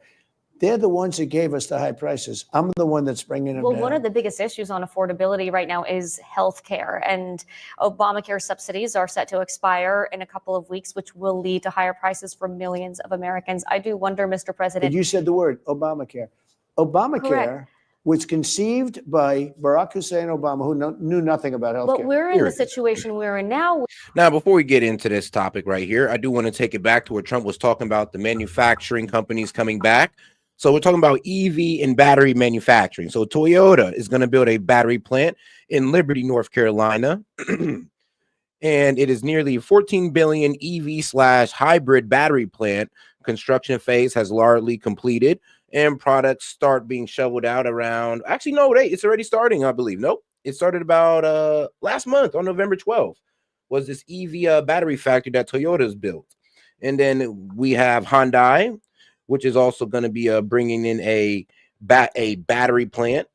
And well, actually, the battery plant actually has already been erected. This is the battery plant that they shut down because of all the immigrants that was in there. So they're pretty much reopening that, of course, with the promise to hire more American citizens. Then we got Ford expanding one of their manufacturing plants at the tune of $1 billion, which is going to add about 3,000 jobs. So yeah, when people try to say that there isn't really anything going on or there isn't manufacturing being brought back, that's a complete lie. You can literally look this up and there's a list of companies either building factories or expanding their factories. One of the biggest issues on affordability right now is healthcare, and Obamacare subsidies are set to expire in a couple of weeks, which will lead to higher prices for millions of Americans. I do wonder, Mr. President. You said the word Obamacare. Obamacare Correct. was conceived by Barack Hussein Obama, who knew nothing about healthcare. But we're in the situation we're in now where those subsidies will expire. So I wonder, is letting those subsidies expire acceptable to you? And should Americans... What I want on healthcare is very simple. Obamacare was set up for insurance companies to become rich, okay? That was why they, in my opinion, I think the Democrats did it for that reason. Do you know that insurance company stocks have gone up 16, 17, 1,800% over a short period of time? They've been paid trillions, not billions, trillions of dollars. And what I'm saying is very simple. I don't want to pay them anything. No money for the insurance companies. Sorry, fellas, I know them all. No money for the insurance companies. I want to pay the money directly to the people and let the people get their own health care. Hasn't put that But on you know the who's floor fighting? yet. And let's be honest, though, like, yeah, the way the Obamacare subsidies has been working, it hasn't been working for the American people. It's actually been working for the insurance companies, and they're the ones that make money while still driving up their premiums. And this is what the Dems won't tell you. Even with the Obamacare, even with the Obama healthcare subsidies, well, healthcare premiums are going to go up 18 to 30%, but without them, they go up, they triple and double. So trust me, it's still a problem that even if we give these people or we give them the Obama healthcare subsidies, guess what? Insurance premiums are still going to go up to 18 to 30%, and it still may be some unaffordable to some Americans still. So yeah, we do need to come up with a better strategy than just giving billions of dollars to insurance companies. Me on that? The Democrats. But in the meantime, 2 weeks, Mr. President, people will see those premiums go up. So will you tell Congress to extend those Obamacare subsidies while you work out another deal? I'm going to have to say, I'd like to get better health care. I'd like to have people buy their own health care, get much better health care. And what I want to do, very simple, I want to give the money to the people, not to the insurance companies. So right now, people are buying their holiday presents. They're planning. Look, don't be dramatic. No. Don't be dramatic. They're planning their budgets for next year, Mr. President. I know. And what I want to do is help them. So will their premiums go up? I'm giving them money. I want to give the money to the people to buy their own health care. That's a good thing, not a bad thing. The Democrats don't want to do that. They want the insurance companies to continue to make a fortune. Yep. The Democrats are owned by the insurance companies. And that's a fact. Elizabeth Warren is probably the best example of being owned by the insurance companies. And the funny thing is, like, she lobbies for, I'm gonna be real with you, they lobby to her and she lobbies for them all damn day. And here's the thing, I'm not saying that, the insurance companies don't have their hands on the right, but it does seem like they have their hands more on the left, especially, since the left is the one who kind of came up with Obamacare. And let's be real, Obamacare, it ain't really help out too much on affordability. Of course, providing care, that's great. But it was all about providing affordable health care. And it's not really giving that to the American people. But I'll tell you what it is giving. It's giving millions and billions of dollars to insurance companies and their portfolio, but their stocks went up over 1,000%. So, Dems, what do you have to say about that? I thought we was about, attacking the rich and not letting them take advantage of the American people. But that's exactly what you're letting them do with the Obama healthcare subsidies. They want the insurance companies to get these trillions of dollars. We spent trillions of dollars goes to the insurance companies. I want that money to go to the people and let the people go out and buy their own health care. It works like magic. But you know who doesn't want it? The Democrats, because they're corrupt people, because they're totally owned and bought by the insurance companies. So at this point, most likely premiums will go up and you will find another plan? Your premiums could go down if you did what I want to do. I want to give the money. Ready? I want to give the people better health insurance for less money. the people will get And the I'd have told her money. this. I mean, yeah, but you know, it's also not going to take time. Like that 18 and 30% you guys will be paying year over year if you keep giving these insurance companies these subsidies. Like every year, premiums will go up that 18 to 30% if we keep doing this. And here's the thing. If you guys knew this was so important, why did you set this to expire on the 2025? Like, I mean, I'm talking, and this was an Inflationary Reduction Act. They snuck this in there during that to give these Obamacare healthcare subsidies, these extended ones, or these enhanced ones, actually. They're the ones that set this to expire in 2025. It was so important, then why didn't you extend them out further to not leave it at the hands of the Republicans? Like, this is honestly a Democrat-made crisis at this point. And they're going to buy the health insurance that they want. I want to talk about one last really important issue. You know that works really well, right? And you know the Democrats don't want to do it because they want the insurance companies to make all the money. Immigration, sir, critical to your agenda. I want to ask about what the Pope has said, which is he has called your immigration actions inhumane. Do you take that seriously from the I Pope? haven't seen that. Nope. I mean, maybe he has. I mean, he also didn't like the wall. You know, they didn't like the I wall. wouldn't have took it seriously. I'd have been like, look, Pope, stay on your side over there. All right, dog. I get that you're an American, but you're from Chicago. You're most likely a liberal, and you don't really understand the atrocities that our immigration policies have brought down upon us under Biden. You don't understand it. And that's the problem with Dems. A lot of them don't even understand what's really going on in America when it comes to these illegal immigrants. They don't even understand what's going on in America when it comes to the H-1B visas. They're still misguided on that. So I really don't listen to any Dems when they talk about immigration policy. Well, I'll listen to them, but honestly, I'm not taking what they're saying seriously, to be quite honest with you, because one, they don't talk about fixing the problem, and they only talk about, well, making the problem worse. And then they're going to tell you to your face how it's best for you. It's absolutely insane. Wall. The wall Do you turned plan out to be meet or great. speak You know, I with built him? a wall that stopped people from flooding, and I didn't put up the wall. I built the wall. The wall. Nobody talks about that. You know, it's interesting. 2 years ago, a year ago, under Biden, this country was out of control. Millions of people pouring through, totally unchecked, totally unvetted. And now we have nobody coming in. We have them coming in only legally. They have to go through a legal process. Nobody ever talks about that anymore. They should talk about that. But I haven't heard any statements from the Pope. I'm sure he's a lovely man. His brother's a lovely man. Yeah, You know, you've his spoken brother. to him. Well- You know, his brother is Sirius MAGA, lives in Florida. He's So like, will you meet with the other brother, with the Pope? I already met with the brother. He But came with the Pope, will you meet with Sure, him or I will. speak with him? Why not? One more question on immigration. The Supreme Court is going to hear a case that could redefine who is here legally in the United States. I'm talking about the birthright citizenship case. If the court sides with you and ends birthright citizenship, are you going to try to take away citizenship from people who already have it? I honestly haven't thought of that, but I will tell you this. The case is very interesting because that case was meant for the babies of slaves. And if you look at the dates on the case, it was exactly having to do with the Civil War. That case was not meant for some rich person coming from another country, putting a foot in our country, and all of a sudden their whole family becomes, United States citizens. That case is all about slaves, the babies of slaves. And then there was another case heard out by the Supreme Court when it came to the kids of legal immigrants. So yes, we already had two cases. There's of course the original birthright citizenship when it came to slaves, and then there was the second debate on it. I believe it was this Asian immigrant, and it was the debate on, well, are legal immigrants children American citizens? And the Supreme Court already voted yes. So we already have two things. For slaves and for legal immigrants, birthright citizenship applies for. We never had the Supreme Court decide on if the children of illegal immigrants are U.S. citizens. We never decided that. That was never written, but it has been written that the children of legal immigrants are U.S. citizens. So that's the debate that we're having. And we're not trying to revoke all birthright citizenship, because that's the BS that's been going around that, they're going to take away the legal immigration birthright citizenship too. No, you haven't really heard the case then. They're only talking about illegals and tourists, of course. it was a good reason for doing it. And that's all it was about.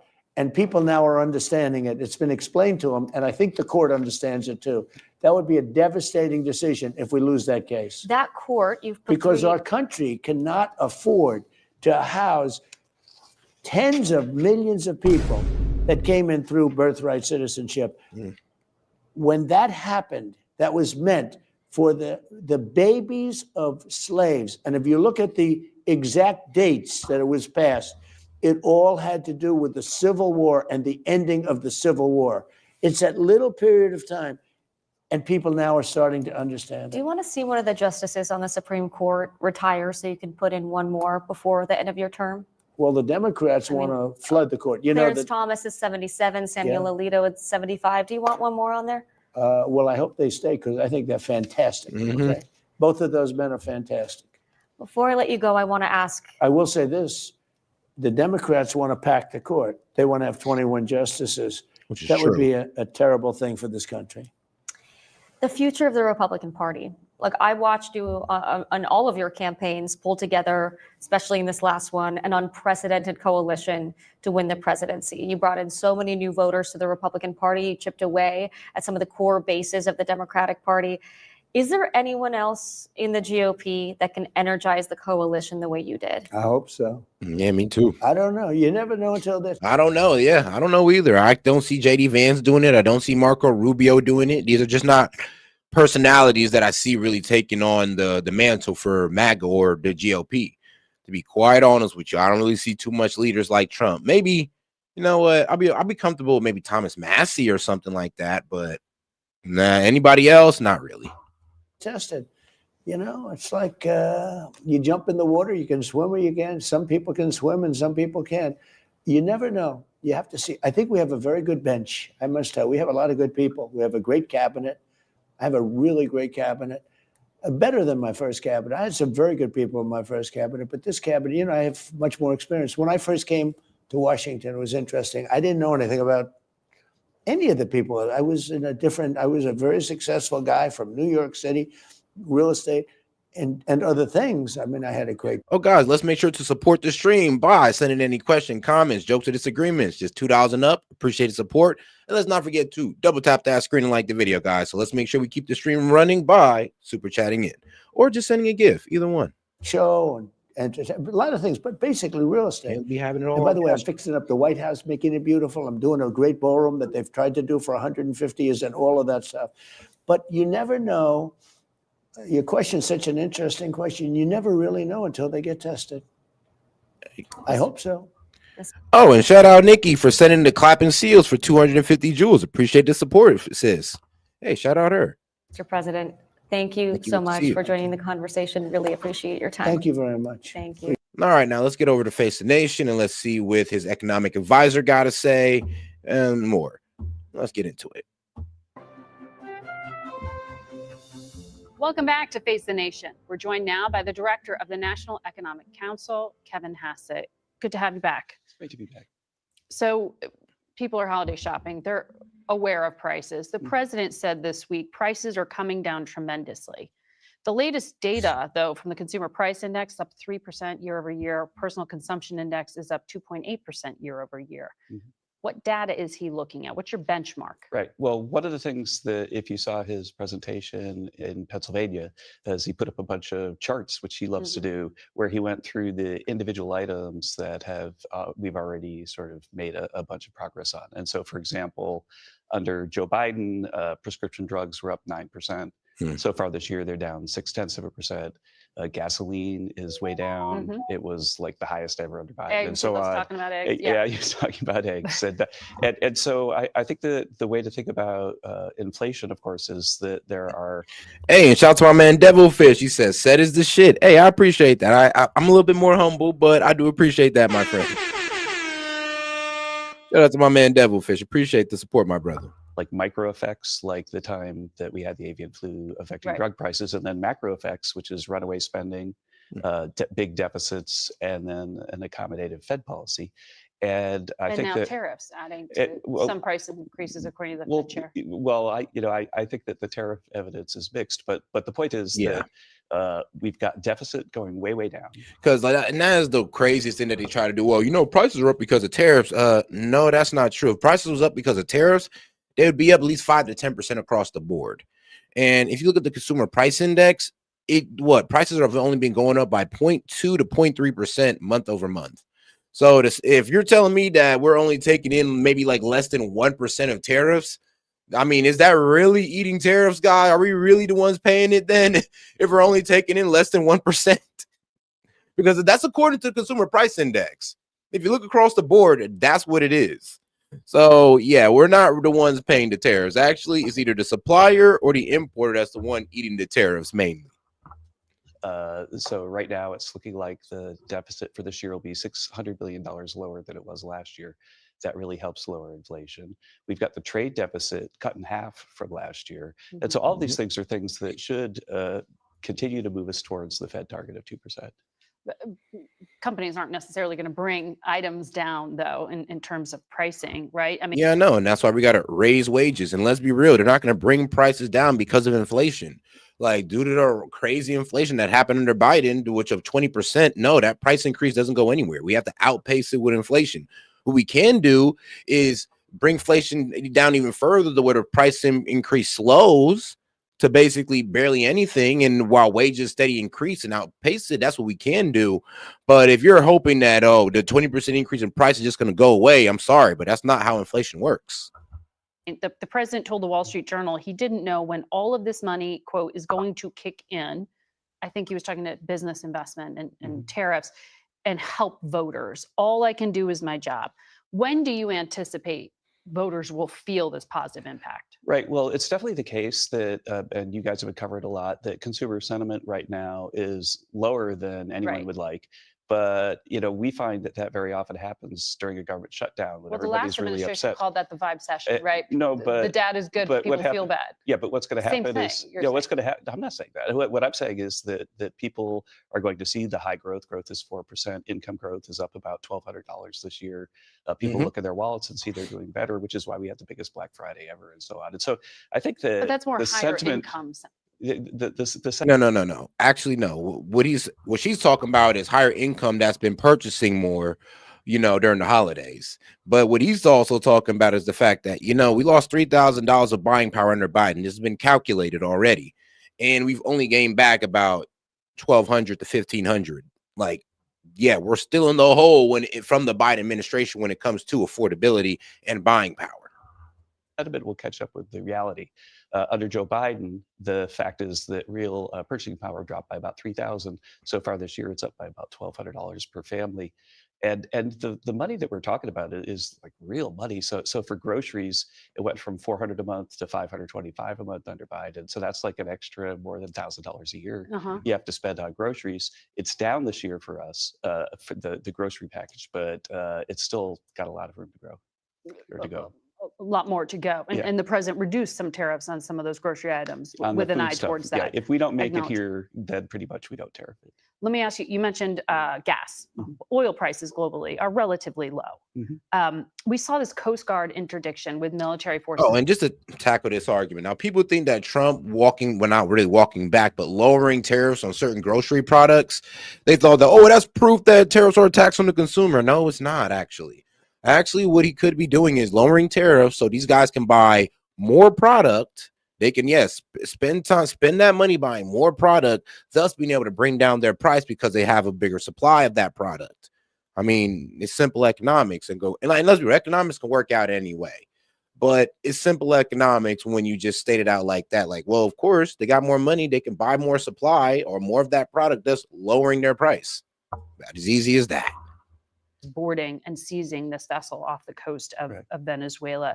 Do you feel you have the leeway there, pricing wise, to conduct more seizures or even a blockade of oil from Venezuela without it hurting? Yeah, well, I'm not a foreign policy guy, so like what we do with Venezuela and whether we blockade is up to the president and Marco Rubio.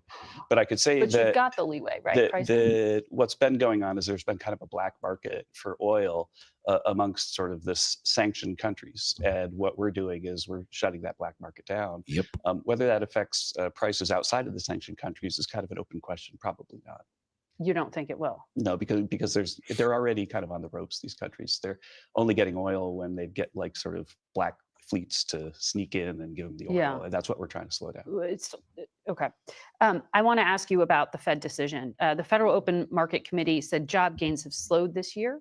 We also saw the survey from the Business Roundtable. I'm sure you saw it. They asked CEOs what they expect to happen, and they anticipate employment will decrease in 2026 rather than increase. Are you concerned about a hiring slowdown? The same Fed said that they were more bullish on growth for next year, right? And so I think that we're at a But on the jobs circumstance. picture. But on the jobs picture, we're going to get the data next week, and so maybe Yeah. next Sunday I'll come back and we'll talk about it because we've got 2 months of data coming out on Tuesday. Yeah, we got 2 months of data coming out on Tuesday. Right now, the current job numbers I believe we got for October. In October, we added about 119,000 non-farm payroll jobs. So yeah, we added about 100K plus jobs in October. We're gonna see for November. Yeah, we're gonna see for November. So we're gonna see what happens with those when those job numbers come out, because due to the government shutdown, that was one of the reasons why we didn't get the job numbers in the inflation report. And we'll get a clearer picture because right now we just have some very difficult to pin down surveys. Like the gold standard for this will be really the household survey, which we don't even get for October. But these were CEOs. They're the people who would be doing the hiring, right? And they're saying we're not doing it. But they don't have the broad perspective that we'll get when we get the big data release next week. And you trust that big data? I trust the household survey especially, and sadly we won't have one for October, but we're going to get one for November, and that's going to be really important for thinking about where the job market is. Employment is one of the things that the Fed watches closely. And we heard again from the president that you were on this short list to be potentially the next Fed chair, although he was. Yeah, the Fed chair did mention employment, but what mainstream media or left-leaning media is not going to tell you is that when he mentioned employment, he said it's usually because of the immigration crackdown. And that's what the Dems don't want to sit there and admit that, yeah, a lot of our employment numbers were inflated by illegal immigrants. And when you take those illegal immigrants out and you leave it open for American citizens, you actually see the results. That yes, there were a lot of illegal immigrants in the market to the point where when we start cracking down on these guys, it really brought up unemployment by a whole 1%. Not 1%. I'm sorry, but a whole 0.2%. Yeah, 0.2. So that goes to show you how much illegals we really had working in our workforce. It goes to show when even the Fed got to sit there and admit that, yeah, the only reason why unemployment is kind of looking the way it is because we're cracking down on illegal immigrants. Was conducting interviews this week. He said you and Hoover's Kevin Warsh are at the top of the list. On Friday, the president was asked how big of a role he wants to personally play in future Fed interest rate decisions. Take a listen. And remember, the job numbers goes off house surveys that they send, like, hey, yo, you got a job, you're working, are you employed? And it also goes to the surveys that they send to companies, like how many people do you have employed? Are you up? Are you down? This is how they get the numbers. I would hope you know that. I think I certainly should have a role in talking to whoever the head of the Fed is, or the Fed. I don't think that, in the old days it used to happen. Nowadays it's sort of, they think it shouldn't happen. But I've done great. I've made a lot of money. I've been very successful. I think my voice should be heard. As Fed chair, how frequently would you consult with the president when he says he wants his voice heard? Well, I'm right now the top economic advisor for the president, and I talk about almost everything with him almost every day. I've certainly talked about monetary policy. I think he has very strong and well-founded views about what we ought to do. But in the end, the job of the Fed is to be independent and to work with the group of people that are on the board of governors at the FOMC to drive a group consensus on where interest rates should be, and to do so, basically with the guidance of the Fed chair. But in the end, it's a committee that votes. And I'd be happy to talk to the president every day, until both of us are dead, because it's so much fun to talk. Even if I were Fed chair, or if I wasn't Fed chair, and I would hope that Kevin Warsh would be talking to the president as well if he were Fed chair. And voice should be heard is going to be. Every Fed chair talks to lots and lots of the other market members experts. of the voting members, or excuse me, would the president's voice have equal weighting to the voting members? No, he would have no weight. It's just his opinion matters if it's good, if it's based on data. And then if you go to the committee and you say, well, the president made this argument and that's a really sound argument, I think. What do you think? If they reject it, then they'll vote in a different way. Understood. Well, we'll be watching to see what happens. Kevin Hassett. Great to be Thanks here. as always. We'll be right back. Yeah. We go now to Louisiana Republican Senator Bill Cassidy. He joins us this morning from Baton Rouge. Good morning to you, Senator. Good morning, Margaret. So your healthcare bill gives Americans up to $1,500 in tax-free accounts to spend on healthcare rather than extend these expiring ACA subsidies. On Thursday, your proposal failed 51 to 48, as did the Democratic proposal. So that means it looks like those receiving ACA premium subsidies will see their costs go up 114%. Possibly. Bottom line here, did Republicans simply wait too long to come up with Whoa, the Republicans, sis, let's be 100. Why did the Democrats set this to end on 2025? Like, let's be real. They set this up for political reasons. Why didn't the Inflation Reduction Act and the Democrat Party set these subsidies to expire at 2025, knowing damn well if they expire, interest rate would triple and double? They knew this. So to sit there and say the Republicans were too slow, I mean, you guys were working on the status quo that wasn't working for the American people. Like, what do you mean too late? Y'all didn't even do anything. healthcare alternative? Well, first, Margaret, let's just kind of recast the question. We've got to do something for affordability for the people in the exchanges. And I will say that the only thing the Democrats would accept was something that would decrease the premiums. But if a family has a $6,000 out of pocket before they get into the strength of the insurance plan, then frankly, the policy is catastrophic. It brings profit to the insurance company, but not benefit to the patient. So I would argue that it actually is, there has to be a meeting of the minds between Democrats and Republicans. Let's acknowledge you've got to put cash in the patient's pocket to pay the out-of-pocket. I would be willing to do a short-term extension of the premium tax credits for those people with higher premiums if they will concede that we've got to do something for the $6,000 out-of-pocket. I think there's a deal to be had here. Damn. We need to push for that deal. So you want to make sure that the average deductible is less than $6,000, is what I just heard you say there. And you're open to an Absolutely. The net deductible, if you will, that $1,500 is per person. Give me a couple, for people over 50. Give me a couple in their 50s with two children, 18 and 19. They would get $5,000 in an account, in their purse, pocketbook, you name it, in their pocket to pay the out-of-pocket for the insurance. Now, the insurance plan for that couple would be $6,000 deductible. So you end up decreasing the net deductible by doing this. That makes the policy actually functional for them. If the child has a sprained ankle you bring to the urgent care, you can pay the bill, not kind of come forward out of your own pocket. By the way, I'm told that about 40% of Americans have less than $1,000 in their savings account. That kind of puts into relief why you need to have something in their pocket to pay the out-of-pocket. So I know the president has said that he likes the concept of your plan, but why didn't the White House put its shoulder behind this before Thursday? Why didn't they whip votes for you, for your Republican colleagues? Because there's a bunch of Dems and even Republicans. Like I said, it's on both sides, bro. The influence of the pharmaceutical company or the influence of the healthcare insurance companies, let's be honest, they're on both sides. They tell both sides, yo, no, we don't want this. You want the subsidy money to come to us. So you go out there because we lobby your ass to fight for us. So go out there and vote no for the people getting this damn money and make sure it comes to us. This is what the insurance companies are telling their politicians. So, yes, this is what I mean by it happens on both sides. Yes, this is a great idea. This is a good thing for the American people, but it's not so good for the insurance companies. And who's protecting the insurance companies' interests right now? Well, damn, Dems. Well, damn.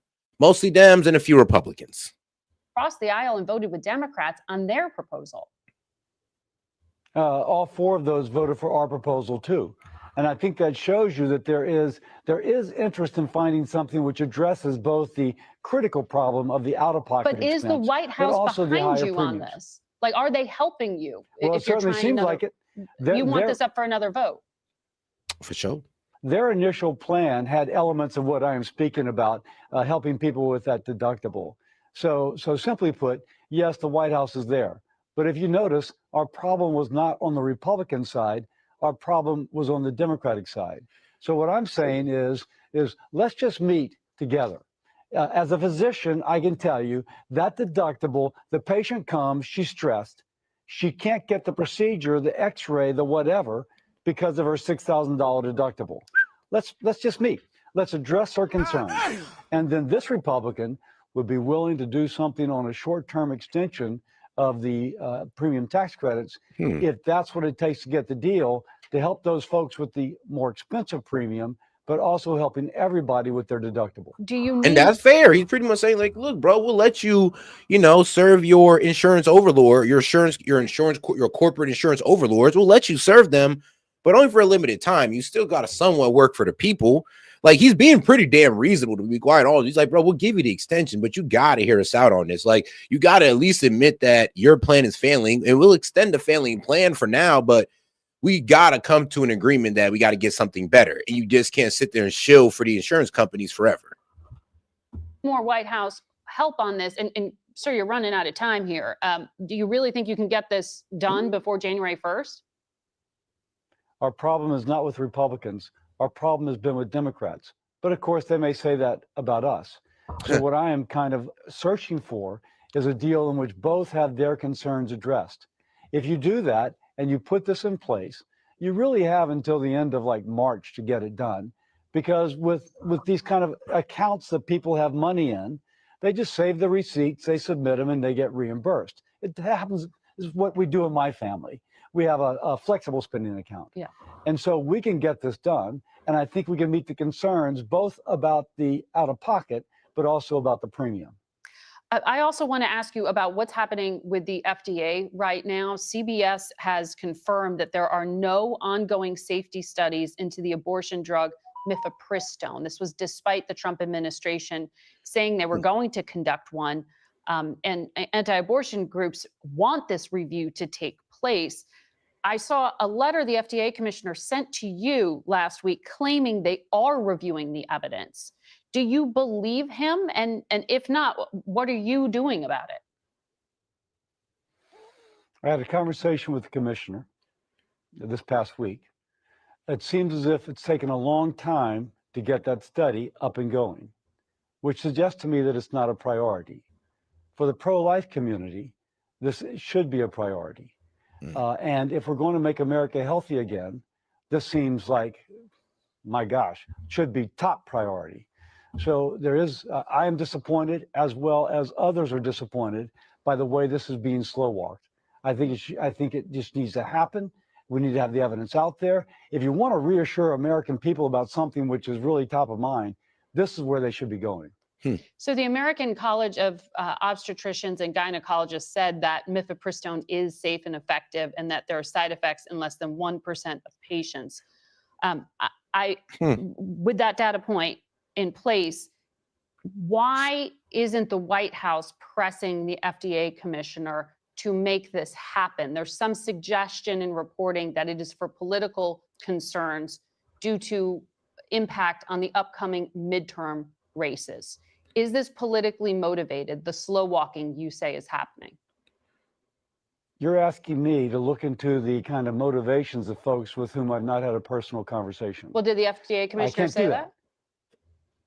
But the FDA commissioner said that they're trying to get the study together, but they've been in office long enough that it could be. And so I think that it's right to be impatient. It's right to demand more. I don't know if the decision starts with the FDA commissioner. You just suggested it starts in the White House. That might be the case. Point being, get it done. Yeah, low key, just get the study done. Let us know if the abortion drug is safe or not. Like, who cares? Like, look, I ain't the biggest fan of abortion. Trust me.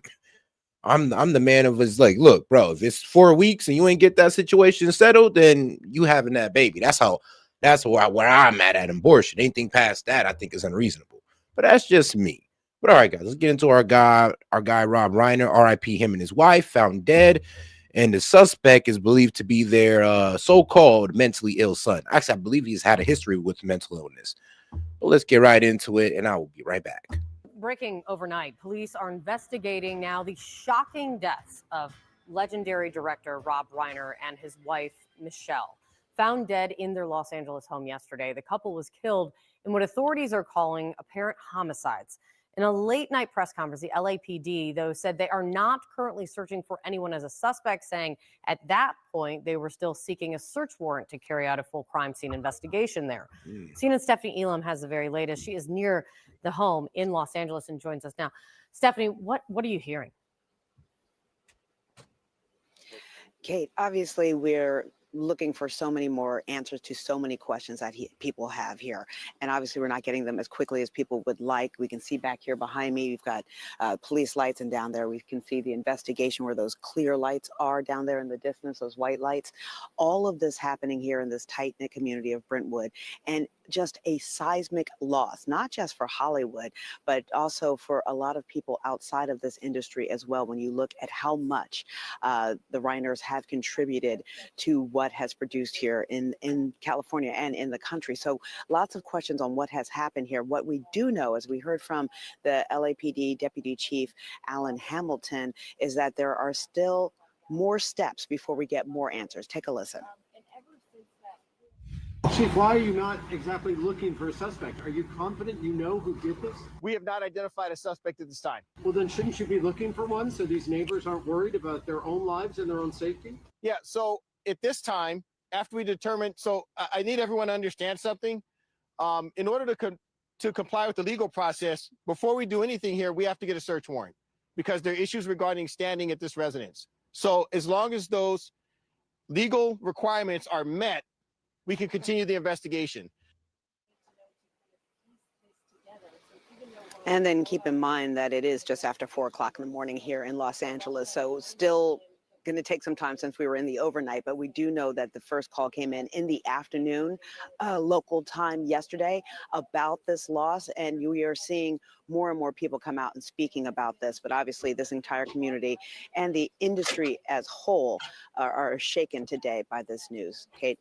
Yeah, and just to talk about that reaction that has been coming in. I mean, just shocking is often an overused word, and this is absolutely a shock.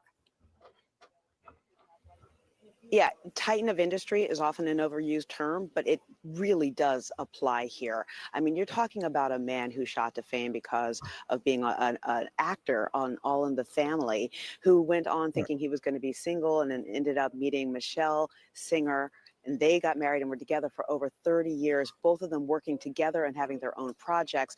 And so many of Rob Reiner's movies are quotable. You know, you think of Princess Bride, you can think of lines from that, you can think of All in the Men, you can think of the way people remember his movies, and you're seeing that play out. And so who we've heard from today, I mean, we've heard from the governor of California, Man, RIP Rob Reiner, guys. So, you know, keep them in your prayers and all that good stuff. All right, now let's head it back over to the political side of things. Just wanted to give you guys a little short coverage of that. All right. And you have confidence in the FDA commissioner? I think the FDA commissioner is working very hard, and I think that in many cases he's receiving directives from on high. Okay. I don't know that for sure, but I suspect that's the case. Okay. Dr. Cassidy, Senator Cassidy, we thank you for your time. We'll be back in a moment. Here's more of our exclusive interview with Venezuelan opposition leader Maria Corina Machado.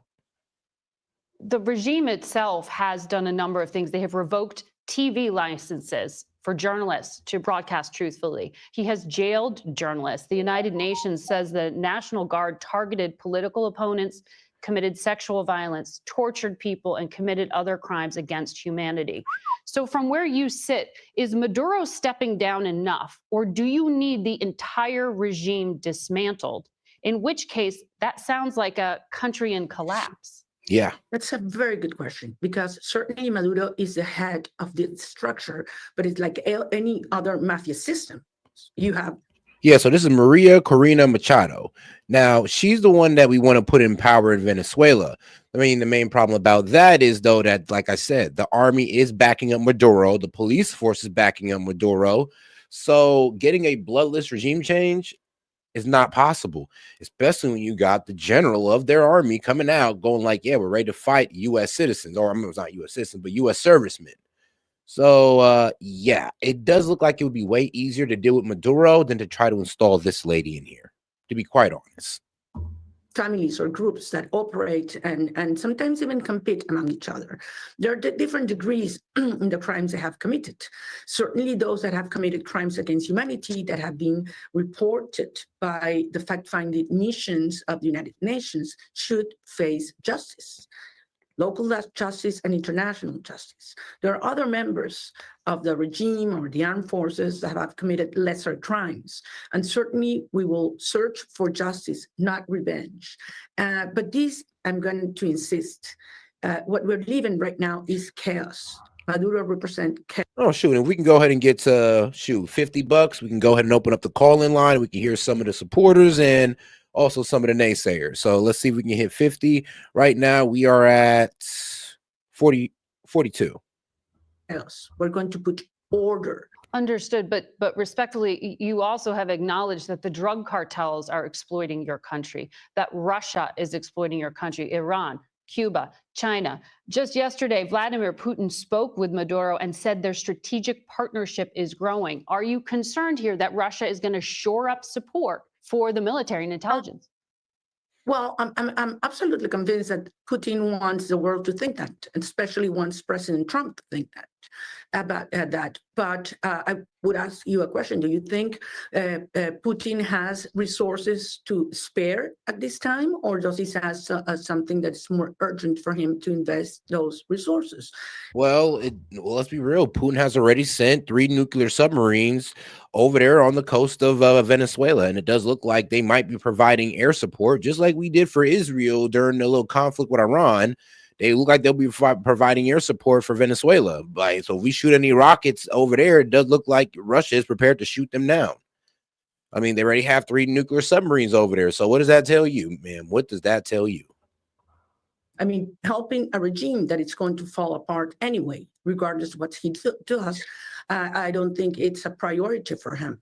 Nonetheless, I do not underestimate what the residual actors of Chavismo might be planning to do once we are in a transition to democracy.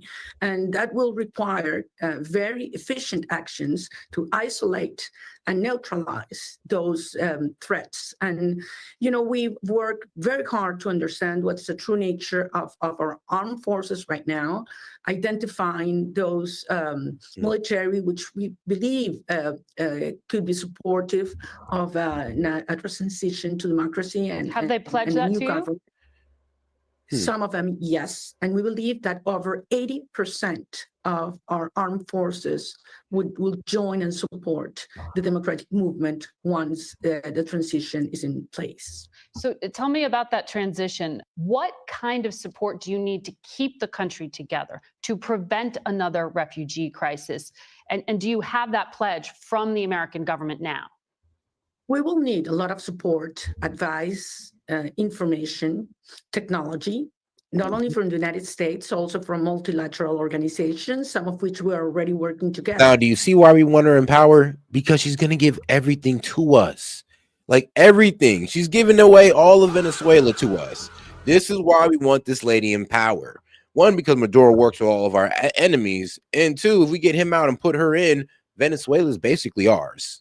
She basically would be a puppet.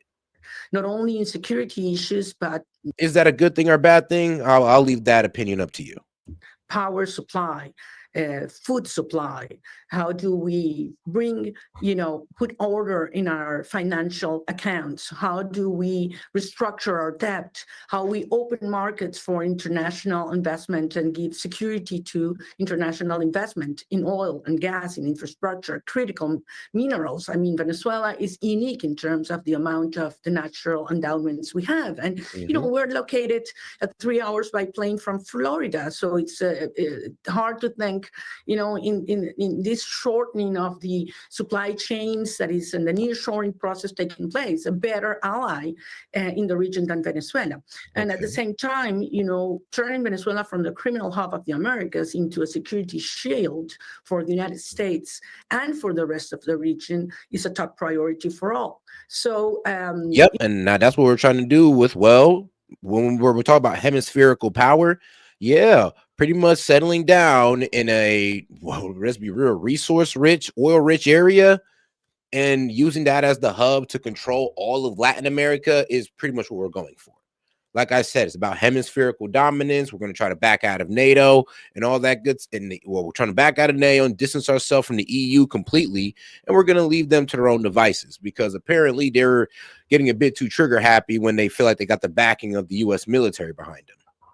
You know, we have the plans ready. We have the teams ready. We know what we have to do the first 100 hours and the next 100 days. But most importantly, and I want to insist on this, we have the people. Would that include U.S. peacekeeping troops or other troops on the ground? I cannot answer that question right now. I don't think that's the case. There are other countries that have offered support as well in order to strengthen democratic institutions once the government-elect is in place. But that we will have to address that once we have the government-elect in place and put in order, bringing order back to our country. And one thing that you mentioned before about the refugee crisis, it's going to be exactly the contrary. The day Maduro goes, you will see tens of thousands, hundreds of thousands of Venezuelan migrants coming back home from the United States and all over the world. I mean, our diaspora is desperate to go back to Venezuela. So even from that perspective, it is a win-win situation to have democracy in Venezuela. Do you think it is safe for those Venezuelans in America to go back there now? Some temporary protected status was just revoked by the president for more than 500,000 Venezuelans here. Is it safe for them? Absolutely not. It will be safe once Maduro is gone, and every single citizen will be, live in freedom and respect towards the law. We will bring back rule of law. We will liberate our political prisoners, and everybody will be free to speak out what they feel, what they think, what they want for the future, for their own future and their families. Maria Corina Machado, we thank you for your time today, and we'll be watching. I thank you, Margaret. All right, now, well, like I said, praying for her safety. I mean, it'd be better if we could pull it off with her and get her in power instead of having Maduro in power. But right now, it's looking like it'd be best if we just try to make peace with Maduro, see if we can get him to push out all the foreign influence on his own, instead of us just getting rid of him and putting in our own little puppet leader, because that's exactly what she would be to us. Just keeping it real, guys. Just keeping it real, no spin on it or anything. Just let you know what we're actually doing. All right, now let's get into more problems with this whole Venezuela thing, because since we closed off the airspace, outrageous. JetBlue pilot blames U.S. blame military plane for close call near Venezuela. Let's see what this is going on. Well, let's see what it's all about. Sorry. There's new audio in this morning after a crazy near mid-air collision. A JetBlue flight leaving the small Caribbean nation of Curacao en route to New York had to abruptly stop its ascent to avoid colliding with a U.S. Air Force plane. The JetBlue pilot spoke to air traffic control basically as this played out. Just listen to this. We almost had a mid-air collision up here. Traffic passed directly in front of us, within 5 miles of us, maybe 2-3 miles, but it was an air-to-air refueler from the United States Air Force. They don't have their transponder turned on. It's outrageous. We had to stop our climb and actually descend to avoid hitting them. The flight was near, that JetBlue plane was near Venezuela at the time, which is notable because the incident comes as the U.S. military has stepped up its campaign and presence. All right, criticism already. JetBlue, what the hell are you doing flying anywhere near Venezuela? Like, that they're running operations over Venezuela. So what are you even doing near it? Like, can we just, is CNN going to be honest and actually point that out? Like, I get that they were upset that they almost crashed, but what the hell were you even doing near Venezuela when we pretty much shut that airspace down? Even near the airspace is pretty risky. There amid President Trump's anti-drug trafficking campaign in the Caribbean, and also the attempts to continue to increase pressure on Venezuela's government. JetBlue now says they've reported the incident to federal authorities. Wow. Joining me right now, CNN transportation analyst Mary Schiavo. Mary, that audio, that back and forth with air traffic control is quite something. What do you make of this? Well, it was a near collision, and fortunately, the pilots were doing what you're supposed to do: look out the window at all time to see and avoid, even if you're traversing the skies on instrument flight really. rules, as commercial. I mean, I would think it would be part of like, I don't know, pilot school 101 that, maybe you should stay away from airspaces that the government shut down, especially over a so-called enemy territory. So why would you fly anywhere near an airspace of an enemy nation or territory? Like, really think about how dumb that sounds. And really think about how dumb it sounds for CNN to make that a story as if they weren't low-key looking for problems. Passenger jets always are. But what this says to me is this rather lukewarm warning that the Federal Aviation Administration put out a couple weeks ago saying avoid Venezuelan airspace is not nearly detailed enough, does not give pilots and airlines enough information. Bruh. In this situation. What's so hard? Lady, are you actually going to act stupid right now? When we say stay out of Venezuelan airspace, that means stay out of Venezuelan airspace, stay away from the area. So if this is all Venezuela right here, like all of Venezuela right here, don't you think it would be smart to just avoid damn near this part of Colombia and this part of Guyana? Like, don't you think it would be smart not to just try to fly over or anywhere near Venezuela since we're closing it down? Like, common sense would say so, right? Right. Is really a disaster waiting to happen, because it's also coming out that there might be another one with a smaller plane that might have also happened at or near the same time. So much more guidance is needed, because there have been many mid-airs in the past with military planes. From that audio, you hear the pilot say that the Air Force jet did not have its transponder on. Is that surprising? What's the reason to turn that off? Well, this is shout out to my man Jet. He said it's JetBlue. They are barely one step up from Spirit. Woo. Well, damn. I mean, these are barely one step up. So yeah, that was pretty stupid of their pilots to fly anywhere near that airspace.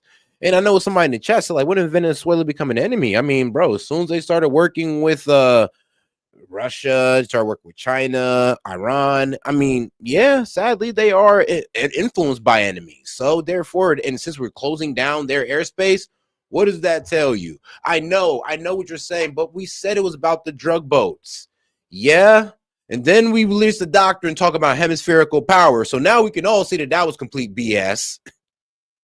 But hey, though, at least we're bombing the drug boats. We're stopping it coming into America, while also juggling the fact that we're trying to force regime change in Venezuela.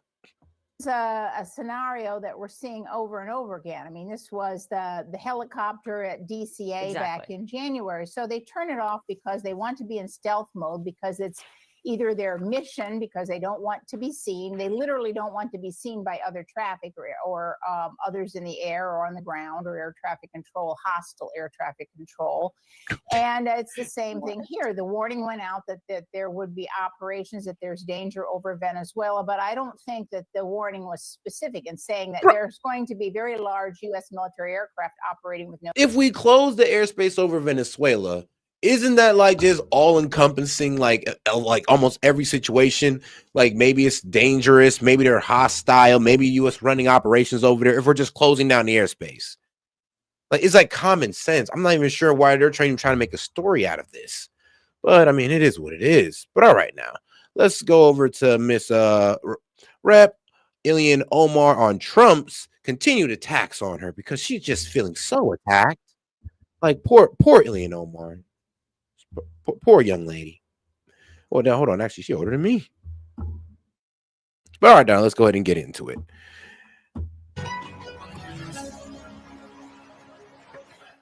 Okay, we got a lot of stuff going on today. We're following the breaking news stories out of Australia and out of Providence, Rhode Island. But I want to shift for a moment to another important story: the Trump administration's continued crackdown on immigration in America. Recently, President Trump has turned his ire toward the Somali community, particularly those in Minneapolis and the city of in Minnesota and the city of Minneapolis. Beyond targeting Somali Americans broadly, he's aimed many of his attacks directly at the Minnesota Congresswoman Ilhan Omar, who is a Somali refugee herself. This morning, she published an exclusive op-ed for MS Now titled, "Trump is Weaponizing Fear Against Me and other immigrants.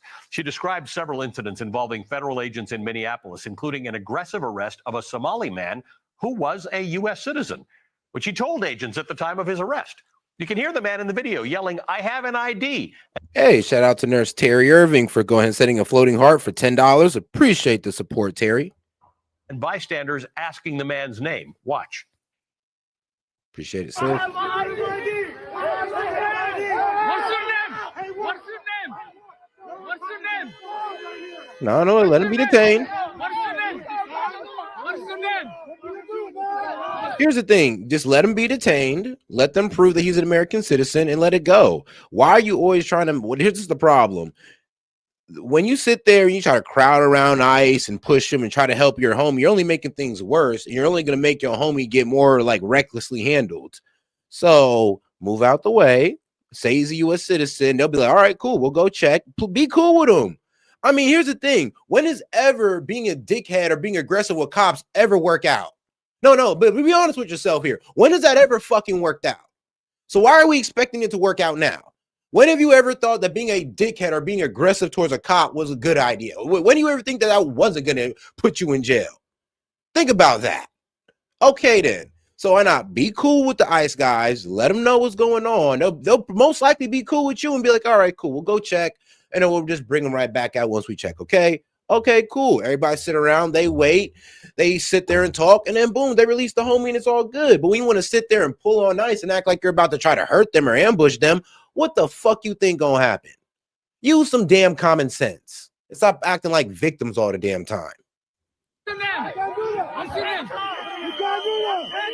What's your name? Congresswoman Omar wrote in her piece that, quote, "This is not immigration enforcement, it's collective punishment. It's state sanctioned." No, it's immigration enforcement. We're checking to see if he's supposed to be here. They don't know if he's supposed to be here. Once they verify that, they'll let him go. But when you guys want to sit there, crowd around, and cause a scene, you're only going to make things worse. When you want to sit there and try to close in on the ICE enforcement and have them have to push you off, you're only making things worse. So that's why I don't blame ICE for how things look. I low-key blame the citizens. For some reason, you guys are trying to make things look bad. You guys are trying to show videos out of context. Just like when you showed the crying lady on the floor being taken in by ICE, who's a U.S. citizen. But what you guys didn't want to show was the fact that, she was in the car with her boyfriend who's an illegal immigrant. And she refused to show identification. But you forgot to tell that part. So I'm sorry, but every video y'all show us out of context of some person being locked up by ICE isn't really shaking nobody. And besides, he was released because he was proved to be a U.S. citizen. So all is well. And racial profiling used as a tool of political intimidation. But she also explained something that Trump and his ilk don't seem to understand. Quote, "Immigrants love this country deeply. We love democracy." Whoa. But here's the thing, though. Y'all say I love this country deeply, but you'll sit there and prop up your own country and talk shit about ours. You say you love this country deeply, but you'll create little versions of your country in our area. And I'm not just talking about the Somalians. I'm talking about the Mexicans, the Chinese. I'm going across the board on these people. All of y'all is complicit. So I ain't just trying to hear about the Somalians, but let's be honest. When y'all come over here, you don't try to assimilate to the American culture. You try to create your own culture within ours. So please don't play stupid. Democracy in the way that only those who have lived without it can. We cherish the rule of law, the promise of due process, and the idea that our diversity is a strength, not a threat. Somali Minnesotans will not be intimidated into silence. Trump will never be able to steal the American dream from us because so many of us have fought like hell to have a chance at it. We will. Okay, great. Then why do you disrespect it? Why do you sit there and call American people stupid? Why do you sit there and say that you can't debate us because you feel like we're unintelligent? I mean, and you're talking about your own American people here. Let's be real. You're talking about the American dream. I'm like, are you sure? Are you sure you really care about Americans? Are you sure you're more American than us? Because what's up with most of your people sending money back home instead of investing in American companies? $1.2 billion have left your community all the way out, all the way to Somalia. Why not just invest in American companies in the American stock market if you're so, invested into America, if you're so American?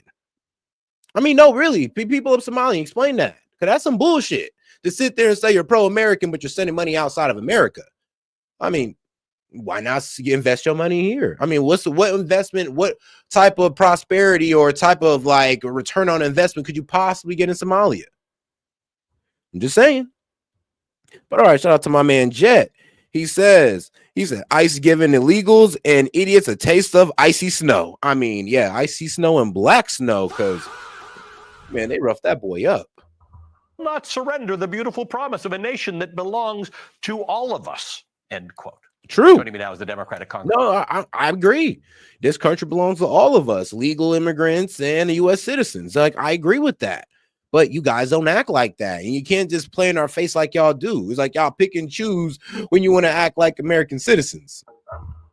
For Minnesota, Ilhan Omar. Representative Omar, thank you for being here. Those words that you wrote, obviously they resonate with me as an immigrant. You and I both spent time as children in Kenya.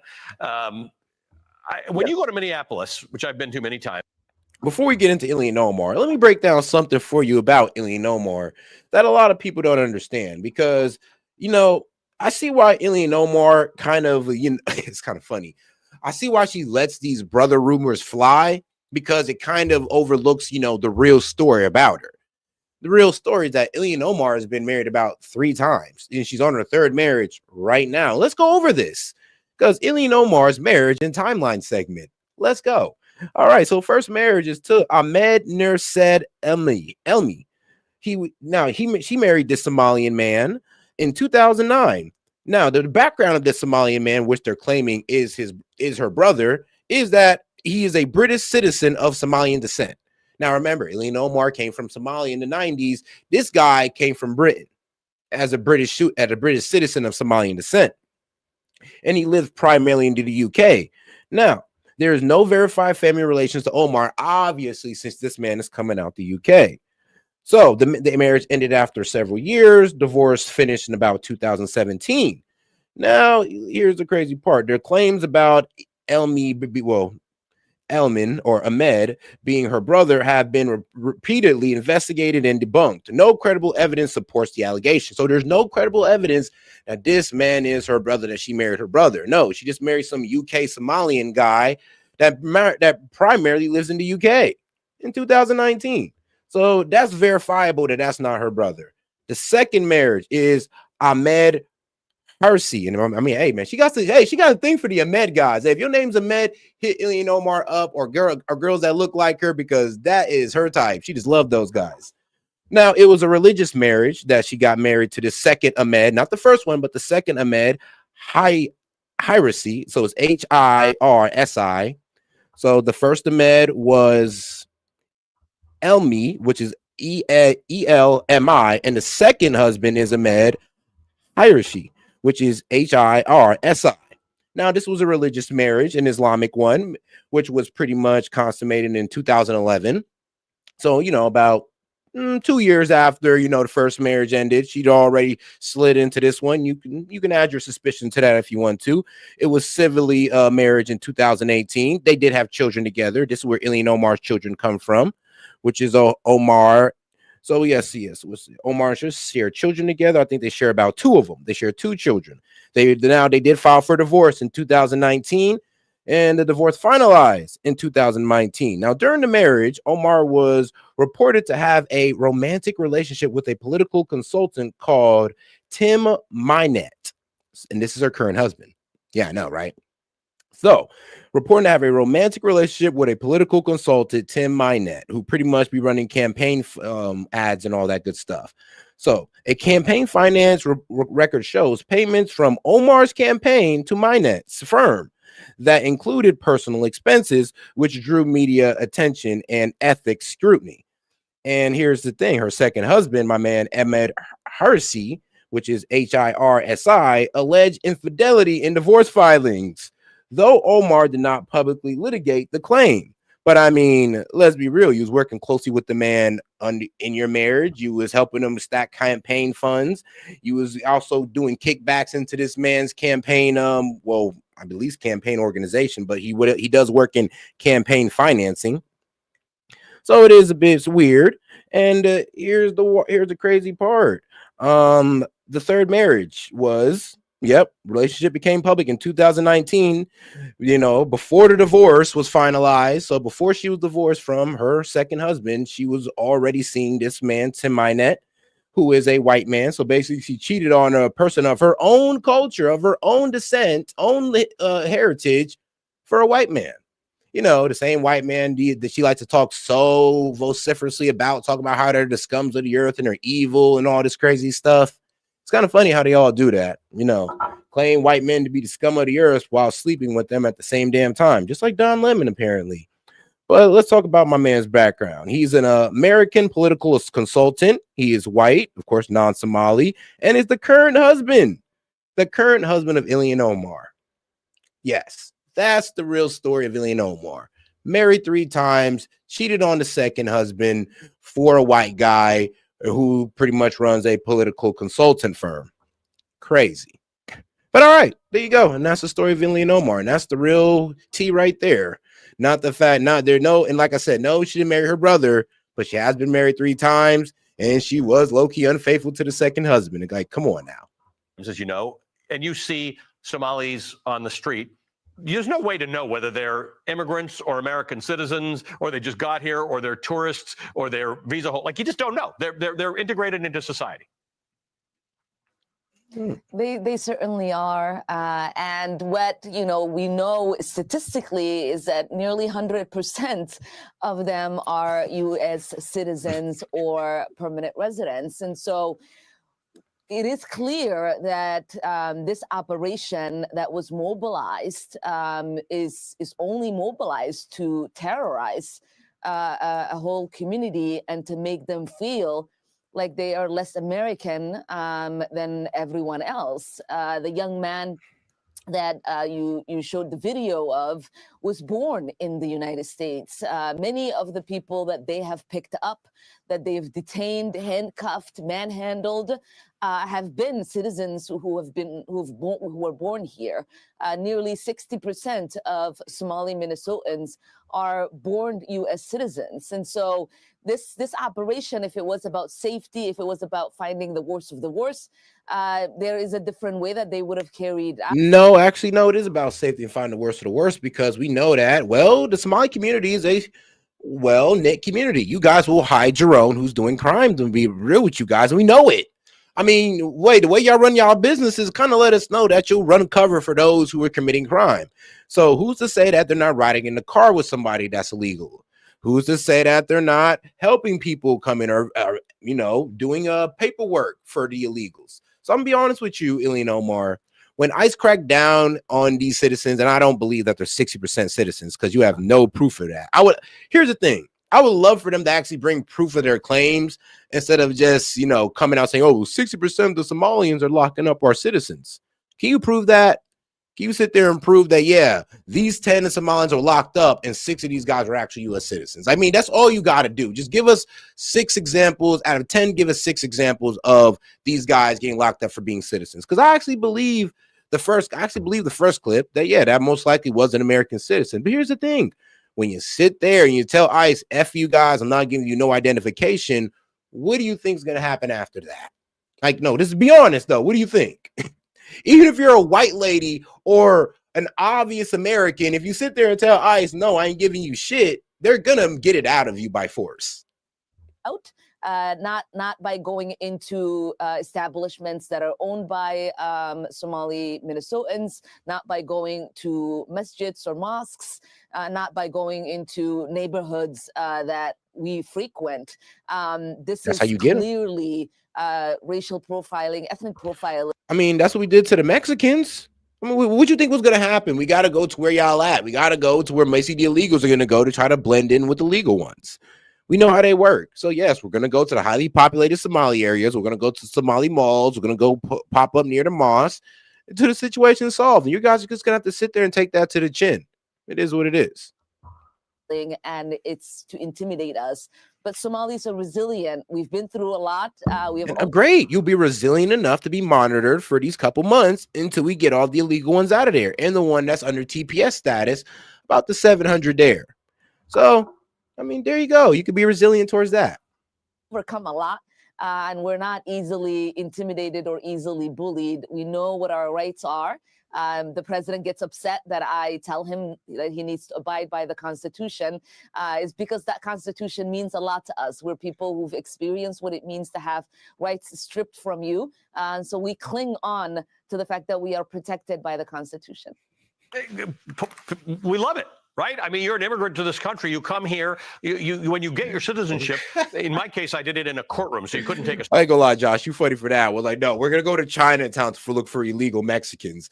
Like, sis, where the hell you think we gonna go? We're gonna go to the Somali-filled areas to go find illegal Somalis. I'm sorry, that's just how it works. It's kind of funny how she's mad about that. Cell phone. So, they give you a little pocket constitution. I read it 3 times. And I thought, how wonderful.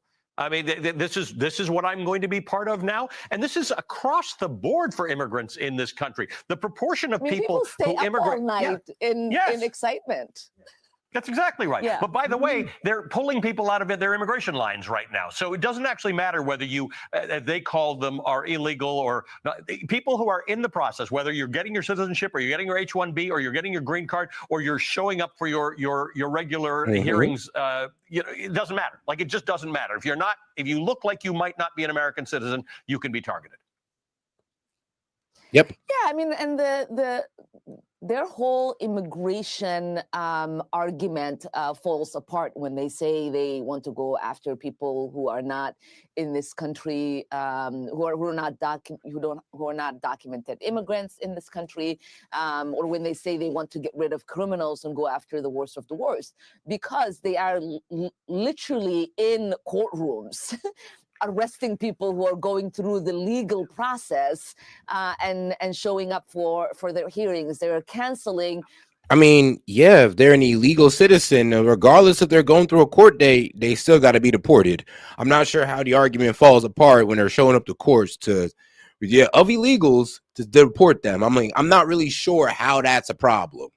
I don't get what she's saying by that, but okay. I'm not sure how the argument falls apart. We can go into courts to get, the illegal immigrants that are not supposed to be here and catch them on their court date. Makes sense. Citizenship celebrations, and so it's insane, and everybody can see what they're doing.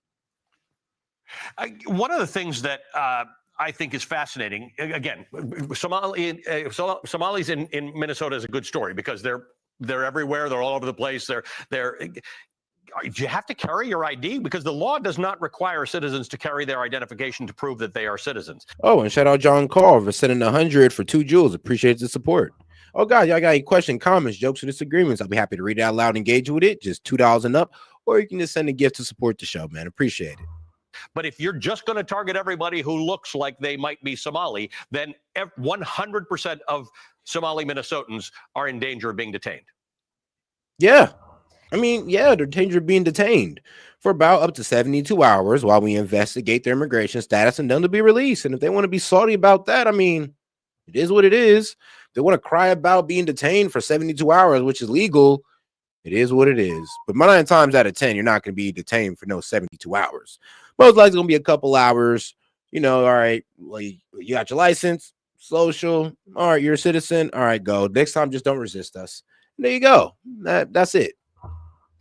Yeah, I mean, we're acting like we're throwing them in a dark dungeon for 72 hours and we're yelling them over a microphone. It's like, come on now.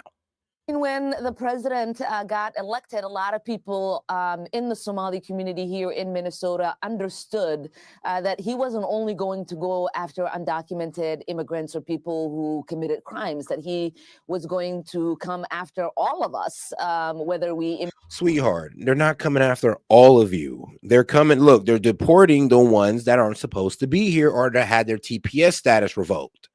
That's it. If a couple of y'all get detained in the process, that doesn't mean that we're just coming after you, all of you, to try to deport you guys. That's what coming after all of you. When ICE pulls up in big trucks trying to deport Somalians, no matter if they're a citizen or not, then we're coming after all of you. This is just making sure. This is just making sure we got the right people. And if we got the wrong person, we release them. immigrated here and became citizens, or whether you are born to somebody who was an immigrant in your first generation. And so people like my son ordered their passport IDs and carry their passport IDs with them, the same as the young man. You know, he was carrying his passport ID. The ID that he's describing is not a driver license, it's a passport ID. There are a lot of people who are walking around with their actual passports. I carry my passport around. And so it is, both out of the fear of being detained as they. No, I mean, carrying your passport is wise. I'll be real with you. It's like the ultimate form of identification. Your passport is like such an ultimate form of identification. It counts as 2 forms of identification. 2, you bring your passport and that makes up for your ID and your social security. So yeah, I get it. Did to one of my constituents who's a resident of Edina, who they detained for 24 hours until her parents and relatives could present her passport. So people are afraid of that. They don't. All right, then. See, told you, 24 hours. Your parents have to present your passport, and then you was released once they verified you was a citizen. That's all you got to do is comply. I mean, like you're acting like there's literally no way for them to get out. Like we're just locking them up, and we're not telling you anything. They're literally saying, look, just prove she's a citizen and we got you. But since she wasn't willing to prove she was a citizen on site, we had to detain her, and she'll be here for like 72 hours until we can either prove that she's not a citizen or she is one. Like, there you go. And a lot of these Somalians don't even speak English. So when they get detained, it's not like they can really communicate with the officers that well. And their parents or somebody else who do speak English is going to have to speak up for them. So that's also their fault as well. Because, I mean, what are you doing here not speaking English? Still, whole citizen as well. Want to get detained, but also you don't want to be harassed. You don't want to be manhandled, and you just want that interaction to go as smoothly as it can by you showing them that you are an American citizen. What a thing. I mean, this is not a country where citizens are required to show identification. Just it's a fact that is not a requirement, a proof of citizenship, and yet that has to happen. I never know when Donald Trump. Yeah, actually, when ICE pulls up on you and it's immigration enforcement, yeah, that's mainly what they're gonna be here for, my dog. Like, trust me, when the police pull up on you, you're right. They're most likely not gonna be checking if you're an illegal immigrant. But if it's ICE, yeah, they're gonna be checking. So it just makes sense that they would do that. Like, what are you talking about? Like, did he really say that? I thought that made sense. Showing them that you are an American citizen. What a thing. I mean, this is not a country where citizens are required to show identification. Just it's a fact that is not a requirement, a proof of citizenship, and yet that has to happen. I never know when Donald Trump takes a shot at you. I mean, bro, usually when you show an ID and your ID is from that country, state of within a country, that usually means you're a U.S. citizen. And then if the officer can look that up, they can usually verify if you're a citizen or not. So I'm not sure where you're going with that. Pretty racist usually. Called you garbage the other day and told you to get the hell out. I never know whether to sort of laugh that off. And like, let's be real. If an ICE officer comes up to you and tell you to identify yourself under the suspicion that you may be here illegally, you're just going to tell them to fuck off? And then when they wrestle you to the ground, take your ass in and find out you're a citizen anyway to let you go, you're going to cry about it? Don't you think you kind of invited that onto yourself? Exactly. Say, well, it's Trump being Trump, and you don't get affected by it all that much, or to say that's kind of crazy that the president of the United States is saying this about a U.S. citizen who is an elected representative in Congress. No, how should I think about this? I think all of the above. It is a wild thing. It's easily mockable. It is embarrassing that the president is willing to denigrate the presidency in such a matter. It is also. I mean, didn't you guys just denigrate I'll be real with you, the COVID system? Didn't you denigrate our tax system? Didn't you just commit didn't like about 78 Somalian people commit $250 billion in fraud? I mean, and it was right under your noses. So didn't you pretty much denigrate your own constituents' taxpayer money? I mean, let's be real though. We could throw shots all day, but I'm gonna be honest with you. You might want to focus on your own area, because this is the problem with you Dems. You're too focused on the president and not focused on handling stuff in your own backyard. Like, let's be real about that. dangerous. Ask them what's the last thing they did for their district, city, state. They'll just hit you with the "I'm fighting Donald Trump right now." It's like, bro. And creepy to have this level of obsession on someone like me, who's just a member of Congress. I want to ask you very quickly before we go. We are following these shootings in Australia and in Rhode Island. There was a shooting in your district not that long ago, a mass shooting. This is yet another bad day for the America. Shooting in Australia is crazy, but I believe about 15 people died. It was lone shooter came out there and just started popping off at a festival with full of Jewish people, and it was actually a guy who came up. It's actually on camera. Bro came up and disarmed the gunman while taking 2 shots. He took 2 shots and then went up to disarm a gunman. I mean, the man's a legend at this point. Let me see if I can find the footage. Yeah, I mean, we are still recovering from the shooting at Annunciation Church. It is a tragedy that this has become a normal occurrence. Not just in the United States, but now seeing it in Australia, who's worked really hard to create gun prevention laws to prevent the kind of tragedy that took place today. Thank you for your time this morning. Good to see you again. The Democratic Congresswoman for Minnesota, Ilhan Omar. All right, we're And all right, guys, I guess we can go ahead and get over to the Aussie shooting. Let's see here. Is there anything really going? Let's see, 11 killed. Yep, here it is. Let's go ahead and get right into it. It has been a day of terror in Australia.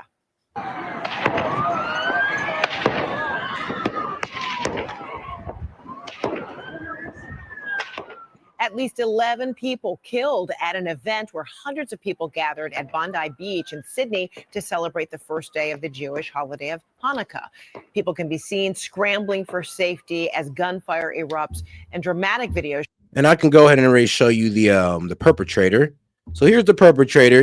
Shout out to PBD Podcast for we'll go ahead and posting this. But here it is. One of the terrorists has reportedly been identified as Naved Akram. Who is said to be from Pakistan.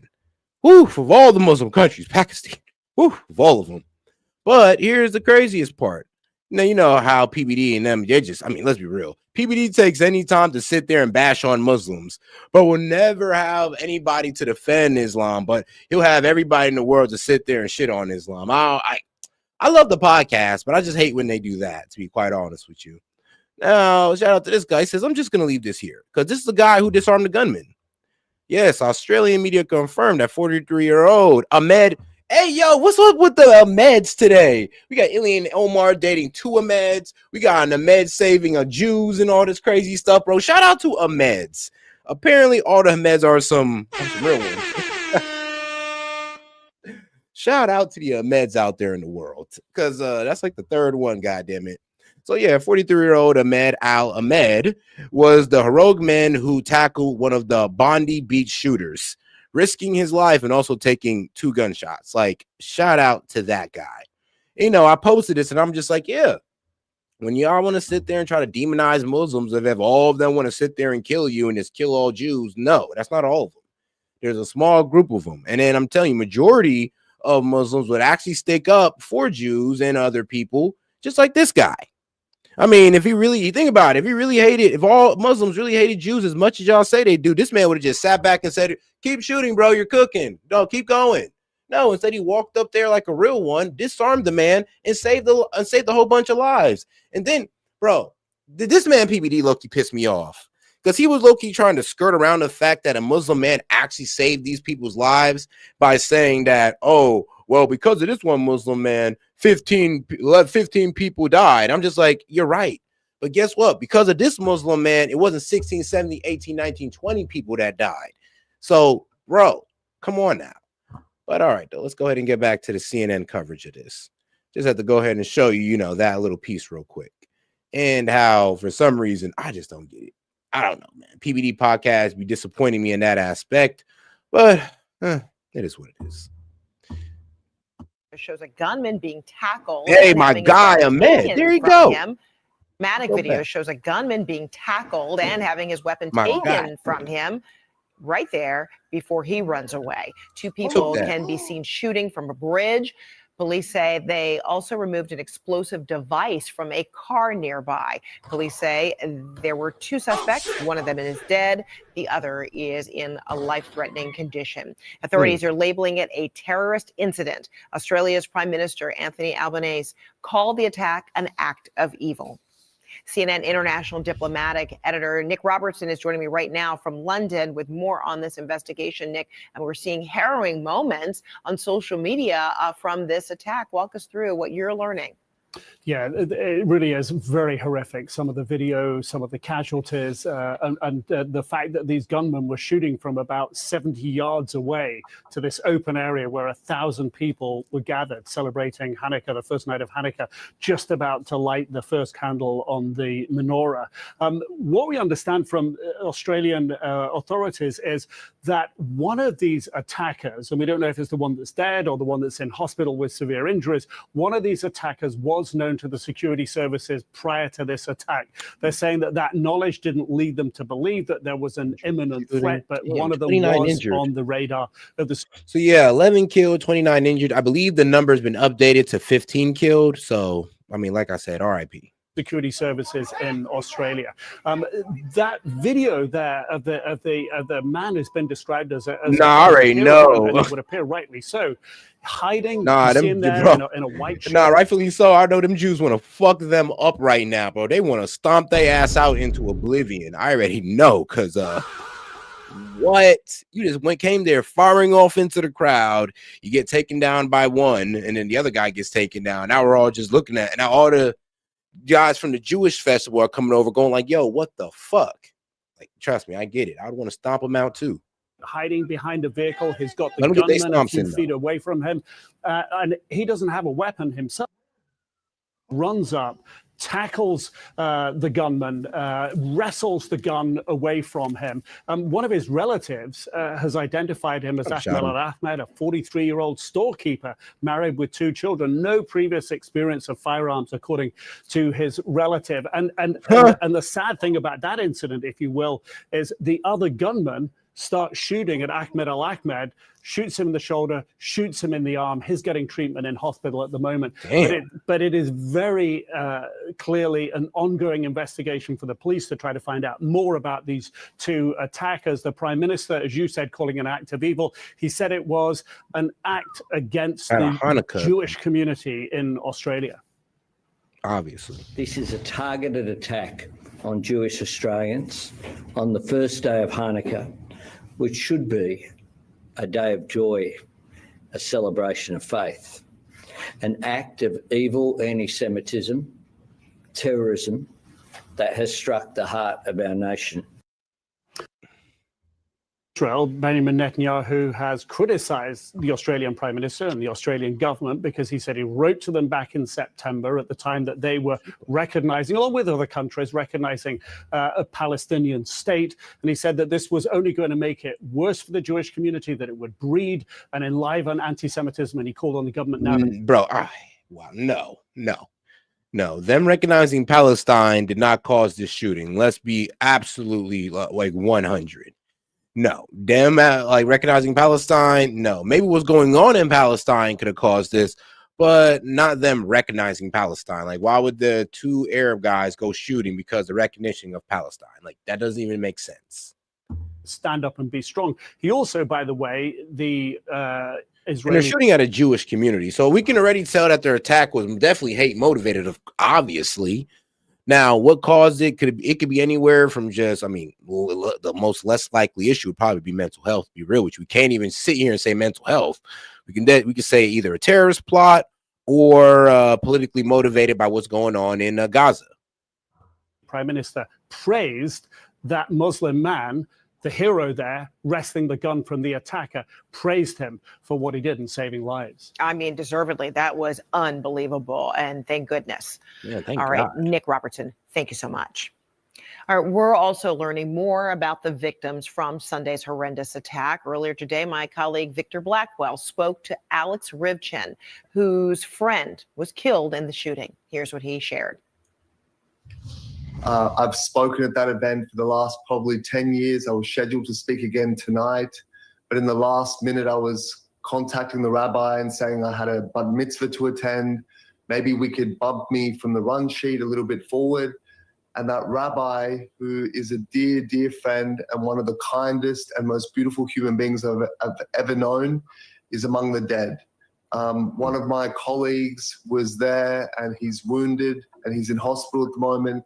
I've just heard that, again, a friend has lost his 12-year-old daughter who succumbed to her wounds in hospital. We're a very close-knit community, and this event is kind of the gem of our year. It's something we look forward to every year. It's when we gather on Bondi Beach with families and we have face painting and jumping castles and petting zoos, and we mark the beginning of the Festival of Lights. It's a joyous day. And here in Australia, it's the beginning of the summer holidays. It's the beginning of the school holidays. It's right on the beach. It's a beautiful day. This is one of the most cherished events in our communal calendar. And the fact that it's turned into a bloodbath, the fact that people plotted, acquired weapons, came there knowing that there would be children there, that there would be elderly people, families, defenseless people just gathered there in peace, and they slaughtered them in cold blood. This is something that will transform our country. This is something that will crush our community, and we'll have to rebuild from this. Tomorrow we'll be burying our dead and we'll be comforting each other. I don't know how we recover from this. And like I said, RIP to those guys, man. Have them in your prayers. But all right, guys, we're going to go ahead and shut it down on this note. And let's see here. I'll try to see if I can pull back up here for, 5 in the morning. We'll see. Most likely, though, we're probably going to do another 11 o'clock for tomorrow. So, guys, I'll either see you either at 5:30 tonight or either at 11:30 in the morning tomorrow. Well, 5:30 in the morning or 11:30 in the morning. Either one. All right, guys, I'm going to go ahead and close it out on this one, man. I appreciate you guys for pulling up. Man, it's the Set with Set Media, and I will catch you guys on the next one. Hey, guys, appreciate you guys for pulling up. Peace. And here's a nice funny clip for you guys to run off on. Wait, why not? Think shit sweet till I send out the guys. I done said it before and it ain't the last time. You think you gonna take these jobs? I'll send you back over that wall and make you climb. Come through trim, deporting your father, your sister, your brother, your cousin, your mama. Just sent 300 National Guards to the rack. Donald Trump went, this is Sparta. We catching their ass outside and sending their ass back home. And I got shot with that fire. How I survived? Man, that shit unknown. Government won't even answer the phone. He said that I'm doing the shit that he won't. Why are they talking about switches on guns like we not the ones that gave it a go? Tell you something you don't know. Chicago fucked up cause the government slow. Murder rate number was low. Everybody killing cause everybody is broke. And why is everybody broke? Because the immigrants taking the jobs you won't. Send them back over the wall, take notes. I send them back on a plane, a boat. I don't want them in the country no more. I don't want no one looking for work at the store. Why the fuck is they making the city look bad? Why the fuck is they rhyme around waving that flag? I got so sick of this shit and I'm mad. I called Joe Biden that night and I bragged. If they deep in the street, then you know it's DT. Free Larry Hoover, I'm really GD. And I hop in the back of a black truck. Camouflage bulletproof vest and you cannot attack us. Stupid little boy better back up. I get the snapping and turn the whole city to back up. Ain't no more New Mexico, I rename. They don't know we about to use Chicago for training. I put 300 guys in the streets in this place. We making America great, it's amazing. Think shit sweet till I send out the guys. I done said it before and it ain't the last time. You think you gonna take these jobs? I'll send you back over that wall and make you climb. Come through trim, deporting your father, your sister, your brother, your cousin, your mama. Just sent 300 National Guards to the rack. Donald Trump went, this is Sparta. We catching their ass outside and sending their ass back home. And I got shot with that fire. How I survived? Man, that shit unknown. Government won't even answer the phone. He said that I'm doing the shit that he won't. Why are they talking about switches on guns like we not the ones that gave it?